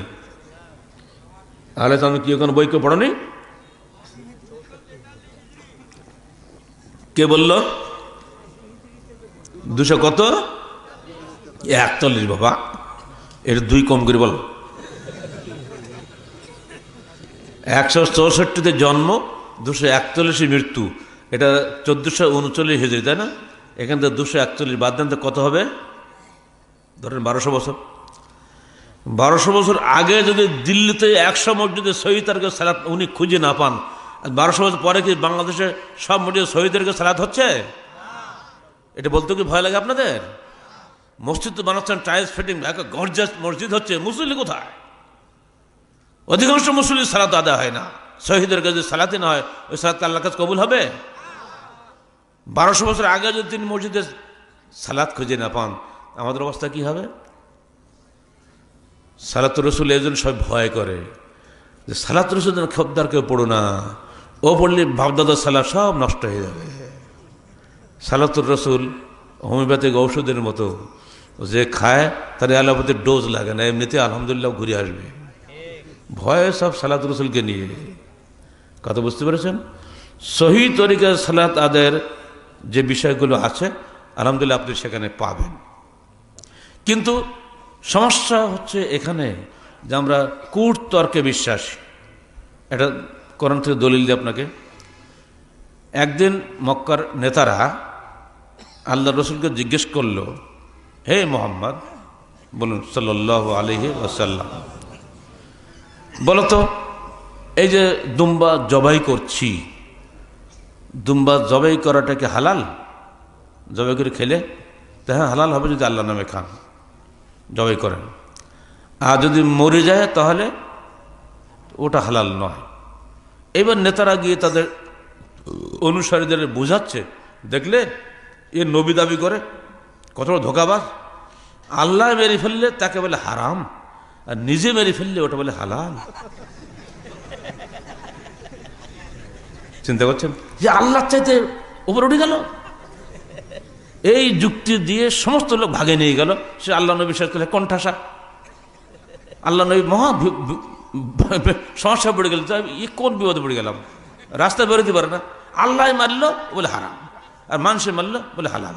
এ কি ধরনের নবী এটা? ধোঁকাবাজ নবী, যাচ্ছে দিয়ে গালি গেলেন। তো আল্লাহ নবীকে সান্ত্বনা দেওয়ার জন্য আল্লাহ একটা আয়াত নাজিল করলেন। মনে রাখেন, সূরা আনআম 121 আয়াত। বাড়ি যে পড়ে নেন, আমি কাল আয়াতটা বলে দিই আপনার সুবিধার জন্য। ওয়ালা তাকুলু মা লাম ইউযকার ইসমুল্লাহি আলাইহি ওয়া ইন্নাহু লাফিসকুন ওয়া ইন্না শায়াতিনা লাইয়ুহুনা ইলা আউলিয়াইহিম লিইউজাদিলুকুম ওয়া ইন আতা'তুমুহুম ইন্নাকুম লামুশরিকুন। অনুবাদটা করে দিই, সান্ত্বনা। আল্লাহ নির্দেশ দিচ্ছেন, লা তাকুলু মা লাম ইউযকার ইসমুল্লাহি আলাইহি, খবরদার তোমরা ওই প্রাণীর গোশত খেও না যার উপরে আল্লাহর নাম নেওয়া হয় নাই। বিসমিল্লাহ দিয়ে জবাই করলে খাবে, নইলে খাবে না, নির্দেশ। যদি খাও মনে রেখো ওয়াইন্নাহু লাফিসকুন, ফাসিকি কাজ হবে, পাপের কাজ হবে। ওয়াইন্না শায়াতিনা লাইয়ুহুনা ইলা আউলিয়াইহিম, শয়তানেরা তাদের আউলিয়াদের কাছে, আউলিয়া মানে কি? আউলিয়া মানে তো আপনার পিসাব বুঝে বসে আছেন, তাই না? যে কোরআনে আউলিয়া মানে পিসাব না, এখানে আউলিয়া মানে শয়তান। শয়তানরা তাদের আউলিয়াদের কাছে গিয়ে বলে লাইয়ুহুনা ইলা আউলিয়াইহিম লিইউজাদিলুকুম, তোমাদের সঙ্গে ঝগড়া বাঁধানোর জন্য তারা এইসব যুক্তি শিখিয়ে দেয়। কি যুক্তি বললাম একটু আগে? আল্লাহ মারলে হারাম, আর মানুষের জবাই করে দিলে ওটা হালালের। এ কুযুক্তি না? এই যুক্তি কিন্তু মানুষের মাথায় চটকে আসে না, যে শয়তানের যুক্তিগুলো শিখিয়ে দেয়। ওটি আল্লাহ পাক বলছেন যে শয়তান তাদের আউলিয়াদের কাছে গিয়ে এই যুক্তিগুলি শিখিয়ে দেয়। মানে শয়তানের আউলিয়া হলো সমাজের দুষ্ট নেতারা, এরা এত যুক্তি জানে, সাধারণ মানুষ যুক্তি ফেল। এই যুক্তি দিয়ে মুসলমানদেরকে ভাগিয়ে নেওয়ার চেষ্টা করা হয়েছিল দূর অতীতে, জাহেলি আরবে, সূরা আল আনআম নাজিল হওয়ার আগে, এই আয়াত নাজিলের আগে। আল্লাহ বলছেন ওয়াইন আতা'তুমুহুম, হে মুসলমান, যদি তোমরা ওই সংখ্যাগরিষ্ঠ যুক্তিবাদীদের অনুসরণ করো, ইন্নাকুম লামুশরিকুন, তোমরা অবশ্যই মুশরিক হয়ে মরবে। মানে আল্লাহর বিধানের সঙ্গে মানুষের বিধানকে, নেতাদের বিধানকে তুমি শিরক করলে, অতএব সাবধান। বলুন, যে শিরক করে তার কি জান্নাত আছে? আল্লাহ পাক সব গুনাহ মাফ করবেন, শিরকি গুনাহ মাফ করবেন না। এই আয়াতটা মনে রাখবেন। এই ধরনের যুক্তি দিয়ে যারা কোরআন হাদিসকে অস্বীকার করতে চান, এড়িয়ে চলতে চান, তাদের সঙ্গে যুক্তি দিয়ে আমরা পারবো না। কিন্তু আল্লাহ পাকের মেহেরবানিতে ইনশাআল্লাহ যদি তিনি মাফ করেন, আমাদেরকে জান্নাত পাবো। আমার দুনিয়া পাওয়া তো দরকার না। সেদিন যেমন এই যুক্তি দিয়ে মানুষকে ইসলাম থেকে ফিরিয়ে নেওয়ার চেষ্টা করা হয়েছিল, আজও ঠিক একই যুক্তি দিয়ে মুসলমানদেরকে ইসলাম থেকে ফিরিয়ে নেওয়ার চেষ্টা করা হচ্ছে। অতএব সাবধান। রাজনৈতিক নেতা বলুন, অর্থনৈতিক নেতা বলুন, ধর্ম নেতা বলুন, কেউ কিন্তু ভুল থেকে ঊর্ধ্বে নন। সবাইকে পরিশুদ্ধ হতে গেলে, সমাজকে সংস্কার করতে গেলে অবশ্যই আপনাকে কোরআন এবং সহিহ হাদিসের আলোকেই ফিরে আসতে হবে। এর বাইরে কোথাও গেলে হবে না। ধরে নিন নারী নির্যাতন, নারীর ক্ষমতায়ন প্রায় হচ্ছে না। এখন তো মুখস্থ একটা স্লোগান হয়ে গেছে, নারীর ক্ষমতায়ন করতে, নারী নির্যাতন দূর করতে হবে। কীভাবে করতে হবে? সরকার বলছে জেন্ডার বৈষম্য নাই, পাশাপাশি চাকরি করো, এই চেয়ারে নারী, এই চেয়ারে পুরুষ, সবার মধ্যে লজ্জা শরম হটিয়ে দাও, সবাই সমান হয়ে যাও, একসঙ্গে হাত ধরে নাচতে হবে, ছোটো থেকেই গান গান্না গাইতে হবে। নারী পুরুষের মধ্যে যে একটা সংকোচ বোধ, এই সংকোচ হটাতে হবে, তাহলে সমাজে শান্তি হবে। এই বুদ্ধিটা শয়তানে দিয়েছে না আল্লাহ দিয়েছে? কিন্তু এটা যদি আমার সরকার আমাকে দেয়, তো আমি কী করবো? কী করবেন আপনি? হয়তো বলবেন সরকার দোষ হবে, আমাদের তো কিছু হবে না। জি না, আপনাকেও আল্লাহর কাছে মার খেতে হবে। আপনি কোনো অবস্থাতেই আপনার স্ত্রীকে বা আপনার বড় বয়স্কা মেয়েকে রাতের বেলায় অন্য পর পুরুষের সঙ্গে বিরামপুর বাজারে ছেড়ে দিতে পারেন না। পারবেন? এই হিম্মত কারো আছে?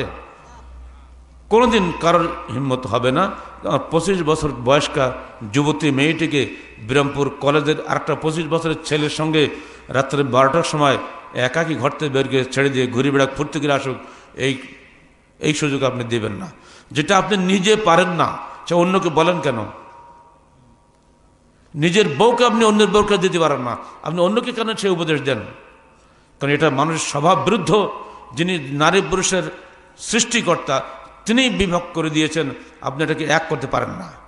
কিন্তু যখন আপনি রাষ্ট্র ক্ষমতা প্রয়োগ করে করতে চেষ্টা করছেন তখনই সমাজের বিপর্যয় সৃষ্টি হচ্ছে, প্রতিদিন নারী নির্যাতন হচ্ছে। অত নারী নির্যাতন দূর করতে গেলে অবশ্যই ইসলামের বিধান মানতে হবে। বিধানের বাইরে গেলে নারী নির্যাতন বাড়বে, কেউ ঠেকাতে পারবে না। আমের খোসা সরিয়ে দিয়ে রেখে দেন, এই মাসি আম খাস না। রসগোল্লার হাড়ি পলিথিন উঠিয়ে দিয়ে রেখে দেন, বাবাজি মশা রহম করো, রসগোল্লা খেও না, হবে? যতই র্যাপ লাগান, র্যাবই এক পর্যায়ে রসগোল্লা খাওয়া শুরু করে দেবে। যে সমস্ত পুলিশ বাহিনী আছে, ভাবে রাগ করেন না আপনারা, আমি পুলিশের সঙ্গে 3.5 বছর থেকেছি, পুলিশ সম্বন্ধে আমার জানতে আর বাকি নেই। ওসি সাহেবরা বলে, স্যার এই জিয়াউর রহমান যে কি আইন করে গেল নারী পুলিশ বানিয়ে, তো পুলিশ ঠেকাতে আমাদের জান গেল। ওসি সাহেবরা তো দায়িত্বশীল, তাই না? ইয়ং পুলিশ যখন আসে, আর ইয়ং নারী পুলিশ, ইয়ং পুরুষ পুলিশ, অবস্থা কেমন হয় বলেন তো? ওসি সাহেবদের মহাবিপদ। স্যার এই নারী পুলিশ মহা বিপদে পড়ে গেছে, এদের সামাল দেবো না, তোর ঠেকাবো। ইরাকে যুদ্ধ হচ্ছে, আমেরিকান সেনাবাহিনীর একজন নির্যাতিতা সৈনিক তিনি বলছেন, পত্রিকা আমরা পড়লাম, যে আমরা একটু টয়লেটে যেতে পারি না পিস্তল ছাড়া। টয়লেটে যাচ্ছি, একটু ফাঁক পেয়েছি, এই ফাঁকে আমাকে ধরে হতে আমাকে ধর্ষণ করবে। আমারই বস কয়েকদিন আগে বেরিয়েছে উত্তর কোরিয়ার এক সেনাবাহিনীর এক নারী এসে গল্প করেছে যে আমার বসের এসে আমাকে ধর্ষণ করেছে সবার সামনে, কিচ্ছু করার নাই। নারী নির্যাতন কোথায় চলে গেছে একবার দেখবেন। পৃথিবীর সর্বোচ্চ স্থান, IMF এর সর্বোচ্চ পদাধিকারী ব্যক্তি, তার যিনি প্রাইভেট পিও থাকে, তিনি তাকে ধর্ষণ করেছেন, এখন সমানে পত্রিকা চলে আসতেছে। এমনকি প্রেসিডেন্টদের সম্পর্কেও বাজে কথা আসছে না এখন আমেরিকায়। অথচ তাদের তো শক্তি কম নাই। শক্তি দিয়ে কোশ্চেন করে মানুষের স্বভাবকে পরিবর্তন করা যায় না। স্বভাবের বিরুদ্ধে কোনো বিধান চলে না। এটা আল্লাহ প্রেরিত বিধান দাতা যিনি, তিনি যে বিধান দিয়েছেন তার বাইরে গেলেই বিপর্যয় হবে। অতএব নারী নির্যাতন দূর করতে গেলে আল্লাহর পথে আপনি ফিরে আসতে হবে। ঠিক নারীর ক্ষমতায়ন একটা অত্যন্ত মিষ্টি স্লোগান। নারীর ক্ষমতায়ন অর্থ নারীকে চাকরি দান নয়, বরং ইসলাম বলেছে, হে সন্তান, তোমার মায়ের পায়ের নিচে তোমার জান্নাত নির্ভর করছে। নারীর কি ক্ষমতায়ন হয়নি? শেখ মুজিব পর্যন্ত যখন তিনি দেশে ফিরলেন 10ই জানুয়ারিতে, পরে প্রথম যে মিটিংটা করলেন মন্ত্রী পরিষদের, তখন তো মন্ত্রী লাগানো, তার তো অন্য নিজের লোক সব। নির্মল সেন নাম আপনার সবাই শুনেছেন, বগুড়া জেলখানায় বসে নির্মল সেনের জীবনী পড়েছি। ওনার বহু জীবনী উনি ওই সময় রেগুলার লিখতেন পত্রিকায়। একটা সংখ্যা দেখলে একটা কিস্তিতে উনি বলছেন যে আমরা শেখ সাহেবের সঙ্গে বসলাম, নির্মলের খুব নিকটর বন্ধু ছিলেন শেখ সাহেব, সবাই আলোচনা হলে এটা করতে হবে। এবার উনি উঠে বলছেন, এই তোরা বস। উনি কাউকে আপনি তুমি বলতেন, এই তোরা বস। তো ভাবে কি বলে শুনি দেখি। চিন্তা করেন, ভাবে কিন্তু মন্ত্রী ফন্ত্রী কিছু না। এবার গিজাই ফজিলা তখন যায় না বাজে, দেখো ওরা বললো এটা করতে হবে, তোমার মত কি? ও যদি বলে হ্যাঁ তাহলে হবে, তো না তো করবে না। সোজা সে তুই রাখ, তোর ভাবি তো বলে ঠিক।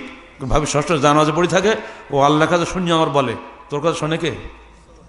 হলো রাজায় করে রাজ্য শাসন, রাজারে শাসিছে নারী। এইটা কি নারীর ক্ষমতায়ন নয়? এই ক্ষমতা কোথায়? রাস্তা আসতেছে মাইক্রো নিয়ে, দেখলে চোখে পানি আসে। ছোট ছোট মেয়ে 17-18 বছর বয়স, মাথায় 10টা 8টা করে ইট, নির্মাণ শ্রমিকের কাজ করছে পুরুষের সঙ্গে। কোদাল দিয়ে মাটি কাটতেছে, হতভাগা শাসকের শ্রেণী, তোমরা নারীকে ক্ষমতায়ন করছো, ওইটা দিয়ে ইট বহন করে নারী ক্ষমতায়ন হচ্ছে। গার্মেন্টস শ্রমিকদের নিত্য নৈমিক ধর্ষণ করা হচ্ছে, কিচ্ছু বলার ক্ষমতা নেই, টাকা দিচ্ছ কয়টা? যে সমস্ত মেয়েরা আজকে মা হবে, মা হওয়ার চাইতে আজকে শ্রমিক হওয়াটাই সবচাইতে বড় ক্রেডিট হয়ে গেছে ক্ষমতার নাম করে। মা হওয়ার চাইতে অবশ্যই ম্যাডাম হওয়াটাই বেশি গুরুত্বপূর্ণ হয়ে গেছে। জি না, মেয়েদেরকে তাদের সুন্দর স্থানে আল্লাহ দান করেছেন। তারা যখন পর্দার মধ্যে যত স্বাধীন থাকে, পর্দাহীনতার মধ্যে কোনো মা বোন স্বাধীন থাকতে পারে না।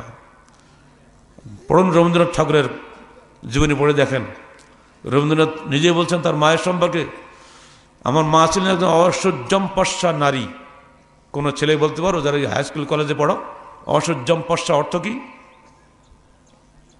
বিরামপুর কলেজে বহু ছাত্র তো এখানে আছো, আমারও বহু ছাত্র এখানে আছে, তারা এখন প্রফেসর হয়ে গেছে। বলো তো অসহ্যমপস্যা অর্থ কি? বলা কষ্টকর হবে, কারণ এখনকার ডিকশনারিতে এগুলো নাই।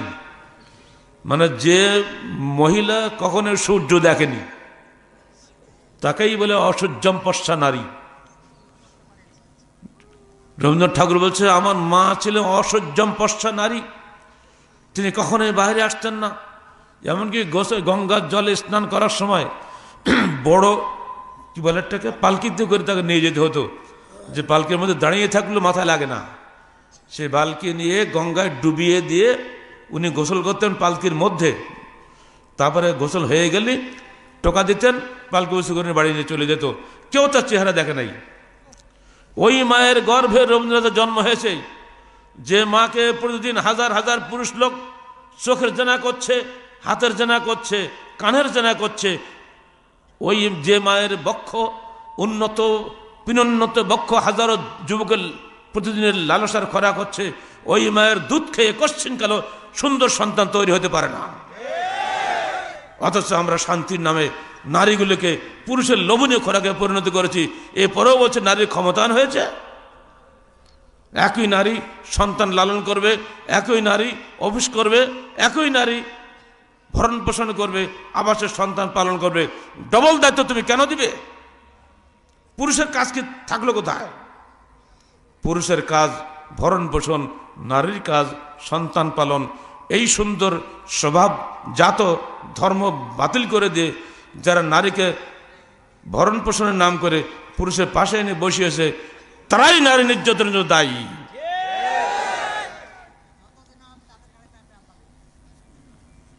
অতএব সাবধান।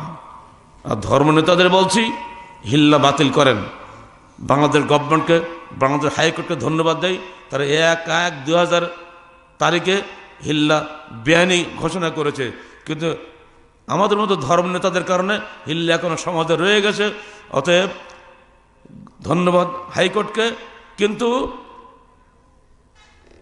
কি বলবে এখন ধর্ম নেতাদের? আমার তো তাদের মধ্যে একজন, তাই না? অতএব ধর্মনেতা ভাইরা নারাজ হবেন না, নিজেদেরকে সংশোধন করুন। ভুল ফতোয়া দিয়েছেন, তওবা করুন, এই ভুল ফতোয়া দিবেন না ইনশাআল্লাহ। হ্যাঁ, আপনি বলবেন আমার মযহাবে এইটা আছে, আপনার মযহাব আলাদা। জি না, আপনি মুসলমান, আমি মুসলমান, আপনার আমার মযহাব দুইটা নয়, আমাদের নবী দুইটা নয়। নবী কি দুটা নাকি? কোরআন কি দুটা নাকি? কোরআনও একটাই, রসুল একটাই, হাদিস সবই একই। আপনি অহেতুক মযহাবের একটা বড় আইল খাড়া করে, দেওয়াল খাড়া করে মুসলমানকে বিভক্ত করে রেখে দিয়েছেন। এই সমস্ত মযহাবের দেওয়াল ভেঙে দিন, মুসলমানকে ভাই ভাই হওয়ার সুযোগ দিন। কোরআন হাদিসের মূল প্ল্যাটফর্মে ঐক্যবদ্ধ হওয়ার সুযোগ দিন। সালাত আদায় করছেন, শহীদ তরকে সালাত আদায় করুন, সব এক হয়ে যাবে। আসুন মাদক দ্রব্য, একটা হাদিস বলুন তো আমার সঙ্গে, বলবেন? কুল্লু মুস্কিরিন, সবাই বলতে হবে, কাক ঘুম পড়া যাবে না। কুল্লু মুস্কিরিন হারাম, কুল্লু মুস্কিরিন হারাম। কটা শব্দ? কুল্লু একটা, মুস্কির একটা, হারাম একটা, মুখস্থ হবে না? এখানকার যারা দায়িত্বশীল আছেন বলে যাচ্ছি, আর কালকে পরীক্ষা নেবেন। মাদ্রাসার শিক্ষকরা ছাত্রদের পরীক্ষা নেবেন, কলেজের প্রিন্সিপাল সাহেবরা ছাত্রদের পরীক্ষা নেবেন, এটা হাদিসটা মুখস্থ করতে পারলো কিনা। কুল্লু মুস্কিরিন হারাম, প্রত্যেক মাদক দ্রব্য হারাম। মাদক দ্রব্য কি কি এটা বুঝতে গিয়ে ব্যাখ্যা দেওয়া লাগবে নাকি? আগে ছিল একরকম, এখন আসছে আর এক রকম। ইয়াবার নাম কি আমরা জীবনে শুনছি নাকি? এক এক সময় এক এক রকম মাদক দ্রব্য তৈরি হচ্ছে। যেটাই হোক না কেন, কুল্লু মুশকিল হারাম, যাবতীয় মাদক দ্রব্য হারাম। এই মাদক দ্রব্য হলো সমস্ত পাপের উৎস, এটা হাদিসের ভাষা। এই মাদক দ্রব্য যারা বহন করে তারাই ধরা পড়ে। মাদক দ্রব্যের মূল গডফাদাররা ধরাছোঁয়ার বাইরে থাকে। পুলিশ প্রশাসন তাদেরকে ধরেন না, ধরে এসব ছোট ছোট বাচ্চাদেরকে ধরে নিয়ে জেল খাটায়। বগুড়া কারাগারে শিশুদের ওয়ার্ডে ছিলাম বেশ কিছুদিন। 68টা বাচ্চা ওখানে ছিল। এই হিলির একটা ছাত্র ছিল, ক্লাস 4-এর ছাত্র হাফেজ। সে ওই মাদক বহন করতে গিয়ে ধরা পড়েছিল। সে দুঃখ করতো আমাকে যে, স্যার দেখেন, আমি যার মাদকটা বহন করলাম, মাদকটা আমি জানি না, আমাকে একটা মড়ক দিল, বাবা এটা তুই দিয়ে কল্যাণপুর বাস থেকে নেমে একটা লোক তোর কাছ থেকে নেবে, তুই তাকে দিয়ে দিস, তোর 400 টাকা দেবো। আমি ভাবে কি তার ঠিক নেই, একটা ছোট্ট একটা জিনিস নিয়ে দিলাম। প্রথমবার গেলাম, 400 টাকা হলো, খুব খুশি হল, মা তো খুব খুশি, বাবা তুই 400 টাকা পেয়েছি, খুব ভালো হয়েছে। পরের বেড়ে গেছি, ধরা পড়ে গেছি। তো আমাকে পুলিশ বললে তুই এই নিলে কেন? তা আমি তো কি জীবনে খাইও নাই, বুঝিও না, কি তো জানিও না, আমাকে আমার চাষা দিয়েছে তাই নিয়ে এসছি। চাষাকে বললো, কিন্তু চাষা ধরার নেই। চাষা বগুড়া শহরের 6তলা বাড়ি, তার দ্বারা কোন পুলিশ যাবে? এইভাবে চাষারা বেশি যাচ্ছে, ভাতিজারা জেল খাটছে। এই করে কি মাদক দূর হবে? দোষ দিচ্ছেন অন্যদেরকে, দোষ তো নিজেদের মধ্যেই। অতএব সাবধান। শাসক দল প্রতিটি পদে পদে আল্লাহর কাছে কৈফিয়তের সম্মুখীন হবে। দুনিয়া কিচ্ছু হবে না, কিন্তু আল্লাহর সামনে আপনাকে অবশ্যই একটু হাদিস, যেটা আগে যেটা হাদিসটা বললাম মনে রাখবেন, আল্লাহ পাক তার জন্য জান্নাতকে হারাম করে দিবেন। তাহলে কোথায় যেতে হবে বলেন তো? ওটা কি বলা লাগে? সাবধান, যারা দায়িত্বশীল আছেন দায়িত্ব সঠিকভাবে পালন করুন। ছোটো ছোটো বাচ্চাদের ধরে দিয়ে তাদের সংসার ধ্বংস করবেন না। মূল গডফাদারগুলো ধরেন, সব সোজা হয়ে যাবে। হাত কাটার আইন আছে না চোরের? আরে ছোটো চোর বাদ দেন, বড়ো চোরগুলো যারা ব্যাংক চোর, যারা ওদের একটা হাত কাটেন, কাল সব বন্ধ হয়ে যাবে। এটা তো করবে না, ওরে তো দেশ চালায়। জঙ্গিবাদ এ আর এক ফেতনা। বাংলাদেশে ফেতনা হলো দুটা, সবচেয়ে বড় ফেতনা দুটা। একটা হলো শৈথল্যবাদ, একটা জঙ্গিবাদ। শৈথল্যবাদ কি? সালাত নেই, সিয়াম নেই, নারায়ে তাকবীর, আল্লাহ আকবার, আমি মুসলমান। সালাত নেই, সিয়াম নেই, হারাম নেই, হালাল নেই, কোনো বাধ্যতা কিচ্ছু নেই, মাশাআল্লাহ আমি মুসলমান। এটা হলো শৈথল্যবাদী। আমি একটু আগে বলি, প্রত্যেক ক্রিয়ার একটা প্রতিক্রিয়া হবে না? আপনি বসে আছেন ক্ষমতায়, আপনি ইসলামকে কবর দিচ্ছেন, মানুষ খেপে যাবে না? এই সুযোগটা নিচ্ছে কিন্তু আন্তর্জাতিক চক্রান্তকারী যারা আছে মুসলমানদের বিরুদ্ধে, ইসলামকে খতম করার জন্য। তারাই এখন তরুণ ছেলেদের উস্কে দিচ্ছে, যদি তোমরা ওই একটা শাসককে মারতে পারো, বা একটা পুলিশকে মারতে পারো, বা একটা জজ ব্যারিস্টারকে মারতে পারো, এরা সব তাগুত, একটাকে মারলেই তুমি জান্নাতে চলে যাবা। ছোট ছোট ছেলেগুলো দেখতে ঠিকই তো অন্যায় করছে, অন্যায় তো প্রতিবাদ করতেই হবে, অথবা মেরে দিলাম। কে আপনাকে টাকা দিল? একটা বোমার দাম কত? দিচ্ছে কারা? এই প্রশ্ন কিন্তু কেউ করে না। ও বাচ্চা ছেলে, 17 বছর বয়স, যে মরল কদিন আগে ঢাকায়, 17 বছর বয়স, পেপারে দিয়েছি বলছি। ওর টাকা পেলো কোথায়? ও বুঝলো কেমন করে? বোমা কোথায় পেলো? কারা দিল? তাদের কিন্তু ধরছে না, মার খাচ্ছে কিন্তু বাচ্চা ছেলেটা। যদি এই বাচ্চাটাকে বোঝানো হয়তো, বাবা এর মধ্যে জান্নাত নাই, এটা কিন্তু সে বোঝে না। ছেলেদেরকে বলছে সাবধান থাকো, তোমাদেরকে যারা পরিচালনা করছে তারা দেশের শত্রু, তারা বাংলাদেশের স্বাধীনতা চায় না। বাংলাদেশটা যেমনি করে ধর্মের নামে ধার্মিকদেরকে হত্যা করা যায়, তাহলে বাংলাদেশ আস্তে আস্তে ইসলাম শূন্য হয়ে যাবে। এটাই তাদের টার্গেট। বাংলাদেশের স্বাধীনতা বেশিদিন টিকবে না। যদি আজকে ওপার বাংলার এপার বাংলার ধর্ম পৃথক না হয়তো, তাহলে কি এই দেশটা স্বাধীন বাংলাদেশ হইতো? কারণ ভাষা তো আমাদের একই, ওপার বাংলা ভাষা বাংলা, আমাদের ভাষা তো বাংলা, ঠিক না? তাহলে ওইটা কেন হিন্দুস্তানের সঙ্গে থাকলো, আর এইটা কেন পাকিস্তানের সঙ্গে থাকলো? বুঝতে হবে না কারণটা কী ছিল? সেটা ইসলাম। আজকে ইসলামের নামে যদি আমরা মানুষ হত্যা শুরু করে দেই, লোকের বলবে ওই ইসলামের দরকার নেই, চলে যাও সব ওপার বাংলার সঙ্গে মিলে যাও, তাই বলবে না? ইসলামকে বদনাম করার জন্যই দাড়ি টুপিওয়ালা ছেলেদেরকে দিয়েই এই অপকর্মটা করানো হচ্ছে। আজকে একজনের একটা অন্যায়ের জন্য সারা পৃথিবীতে মুসলমান মার খাচ্ছে, অথচ এরা কিন্তু কোনো অমুসলমানের গায়ে হাত দেয়। খেয়াল করে দেখবেন, এরা যদি বোমা মারে মুসলমানদেরকেই মারে। বহু পূর্বে এই বিষয়ে, এই ফিতনা সম্পর্কে আল্লাহ রসুল ভবিষ্যৎবাণী করে গিয়ে সাবধান, এমন একটা যুগ আসবে যখন তরুণ তরুণ ছেলেরা ইসলামের নাম করেই তারা মানুষকে হত্যা করবে, তারা অমুসলমানকে ছেড়ে দিবে, তারা এত সুন্দর সালাত আদায় করবে, তোমাদের চাইতে উত্তম সালাত আদায় করবে, তারা এত সুন্দর সিয়াম পালন করবে, তোমাদের সিয়াম তাদের কাছে হীন মনে হবে, তারা এত কোরআন তেলাওয়াত করবে, তোমাদের চাইতে তাদের কোরআন তেলাওয়াত আরো সুন্দর হবে, কিন্তু তাদের এই কোরআন তেলাওয়াত তাদের কণ্ঠনালী অতিক্রম করবে না। এই চরমপন্থীরা হযরত আলীকে খারেজি বলা হতো, তখন আলীকে পর্যন্ত তারা অমুসলমান বলেছিল, কাফের বলেছিল, বলে তারাই কিন্তু আলীকে হত্যা করেছিল। আজও কিন্তু ওই একই চরমপন্থা উস্কে দিয়েছে আমাদের মধ্যে, আমাদের ছেলেদেরকে পথচ্যুত করে দিচ্ছে। এ বিষয়ে আমাদের লিখিত ছোট্ট বই চরমপন্থীদের আকীদাগত বিভ্রান্তির জবাব, এই বইটা আপনারা সবাই পড়ার চেষ্টা করবেন। আমরা কোরআন হাদিস দিয়ে প্রমাণ বলে দিয়েছি। একটা মৌলিক কথা হচ্ছে, এই চরমপন্থী ইসলাম সমর্থন করে না। আপনার কি হাদিসটা জানেন না? এটা সবাই আশা করি জানেন, যেহেতু অস্ত্র খুব বেশি হচ্ছে আজকাল।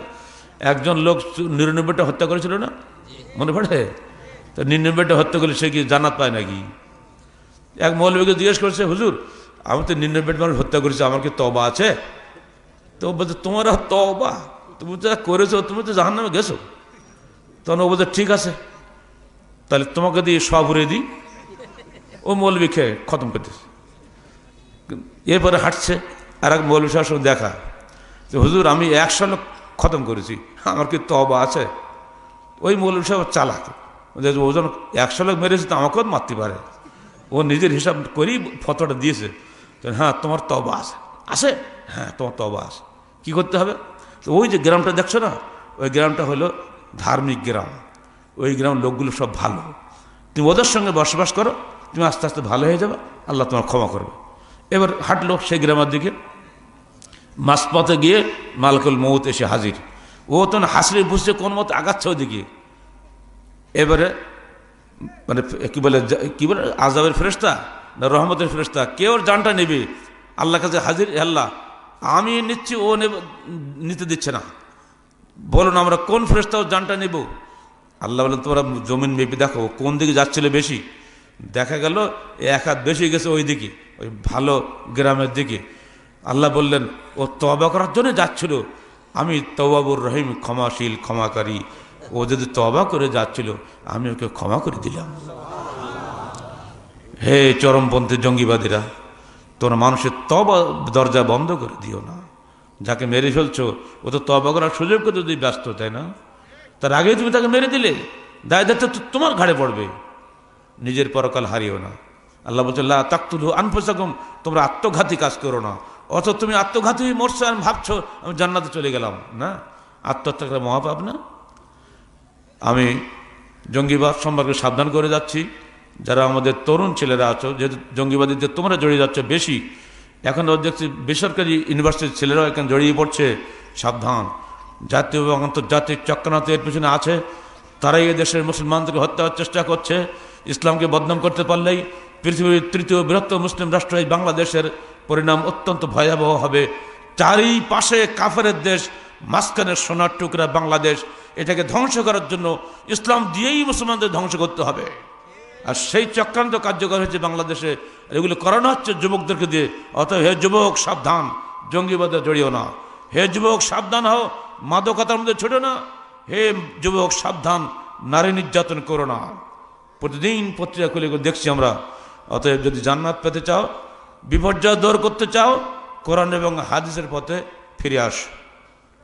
এবার শেষ প্রশ্ন, একাকে কি করা সম্ভব? একা সমাজ সংস্কার করা কি একজনের দ্বারা সম্ভব? আদৌ সম্ভব না। এইখানে কি আল্লাহ রাসূল বলছেন, ইয়াদুল্লাহি আলাল জামা, জামাতবদ্ধ জীবনের উপরে আল্লাহর হাত রয়েছে। বিদায় হজের শেষ ভাষণটা বলে দিয়ে শেষ করে দিই। অন আবু ইমাম আল বাহিলি রাদিয়াল্লাহু আনহু قال سمعت رسول الله صلى الله عليه وسلم يا أيها الناس إن ربكم واحد ইত্তাকুল্লাহ রাব্বাকুম সাল্লু খামসাকুম ওয়াসুমু শাহরাকুম আদ্দু যাকাত আমওয়ালিকুম আতিউ যা আমরিকুম তাদখুলু জান্নাত রাব্বিকুম। তোমরা তোমাদের রবকে ভয় করো, আল্লাহকে ভয় করো, 5 ওয়াক্ত সালাত আদায় করো, রমজানের সিয়াম পালন করো, মালের যাকাত দাও, তোমাদের আমিরের আনুগত্য করো, তোমাদের প্রভুর জান্নাতে প্রবেশ করো। সমাজে আলেম হাজার হাজার হবে, শাসক একজন হবে, আমির একজন হবে। ইমারতের অধীনে ঐক্যবদ্ধভাবে জামাতবদ্ধভাবে জীবন যাপন করুন, কোরআন এবং হাদিস অনুযায়ী জীবন গড়ার প্রতিজ্ঞা গ্রহণ করুন, বায়াত গ্রহণ করুন। ইনশাআল্লাহ সমাজে শান্তি ফিরে আসবে। এর বাইরে সমাজে শান্তি ফেরার অন্য কোনো সুযোগ নাই। এজন্য আল্লাহ পাক আগেই বলে দিচ্ছেন, সাবধান, ঠিকানা মনে রেখো, মিনহা খালাকনাকুম ওয়া ফিহা নুঈদুকুম ওয়া মিনহা নুখরিজুকুম তারাতান উখরা। এই মাটি থেকে সৃষ্টি করেছি, মাটিতে ফিরে যেতে হবে, মাটি থেকে তোমাদেরকে কিয়ামতের দিন উঠাবো। সেদিন বাঁচতে গেলে কোরআন ও সহিহ মানদণ্ড নিয়ে যদি আমরা উঠতে পারি, ইনশাআল্লাহ আল্লাহ পাক আমাদেরকে ক্ষমা করবেন। পরিশেষে দিনাজপুর পূর্ব সাংগঠনিক জেলাকে অসংখ্য ধন্যবাদ দিচ্ছি, শ্রোতা ভাই বোনদেরকে ধন্যবাদ দিচ্ছি। জামাতবদ্ধভাবে সমাজ সংস্কারের চেষ্টায় মনোনিবেশ করুন। আল্লাহ পাক আমাদের সমাজকে সুন্দর সমাজে পরিণত হওয়ার তৌফিক দান করুন। আমিন। আকুলু কওলি হাযা আস্তাগফিরুল্লাহ লি ওয়া লাকুম ওয়া লিসাইরিল মুসলিমিন। আসসালামু আলাইকুম ওয়া রাহমাতুল্লাহি ওয়া বারাকাতুহু।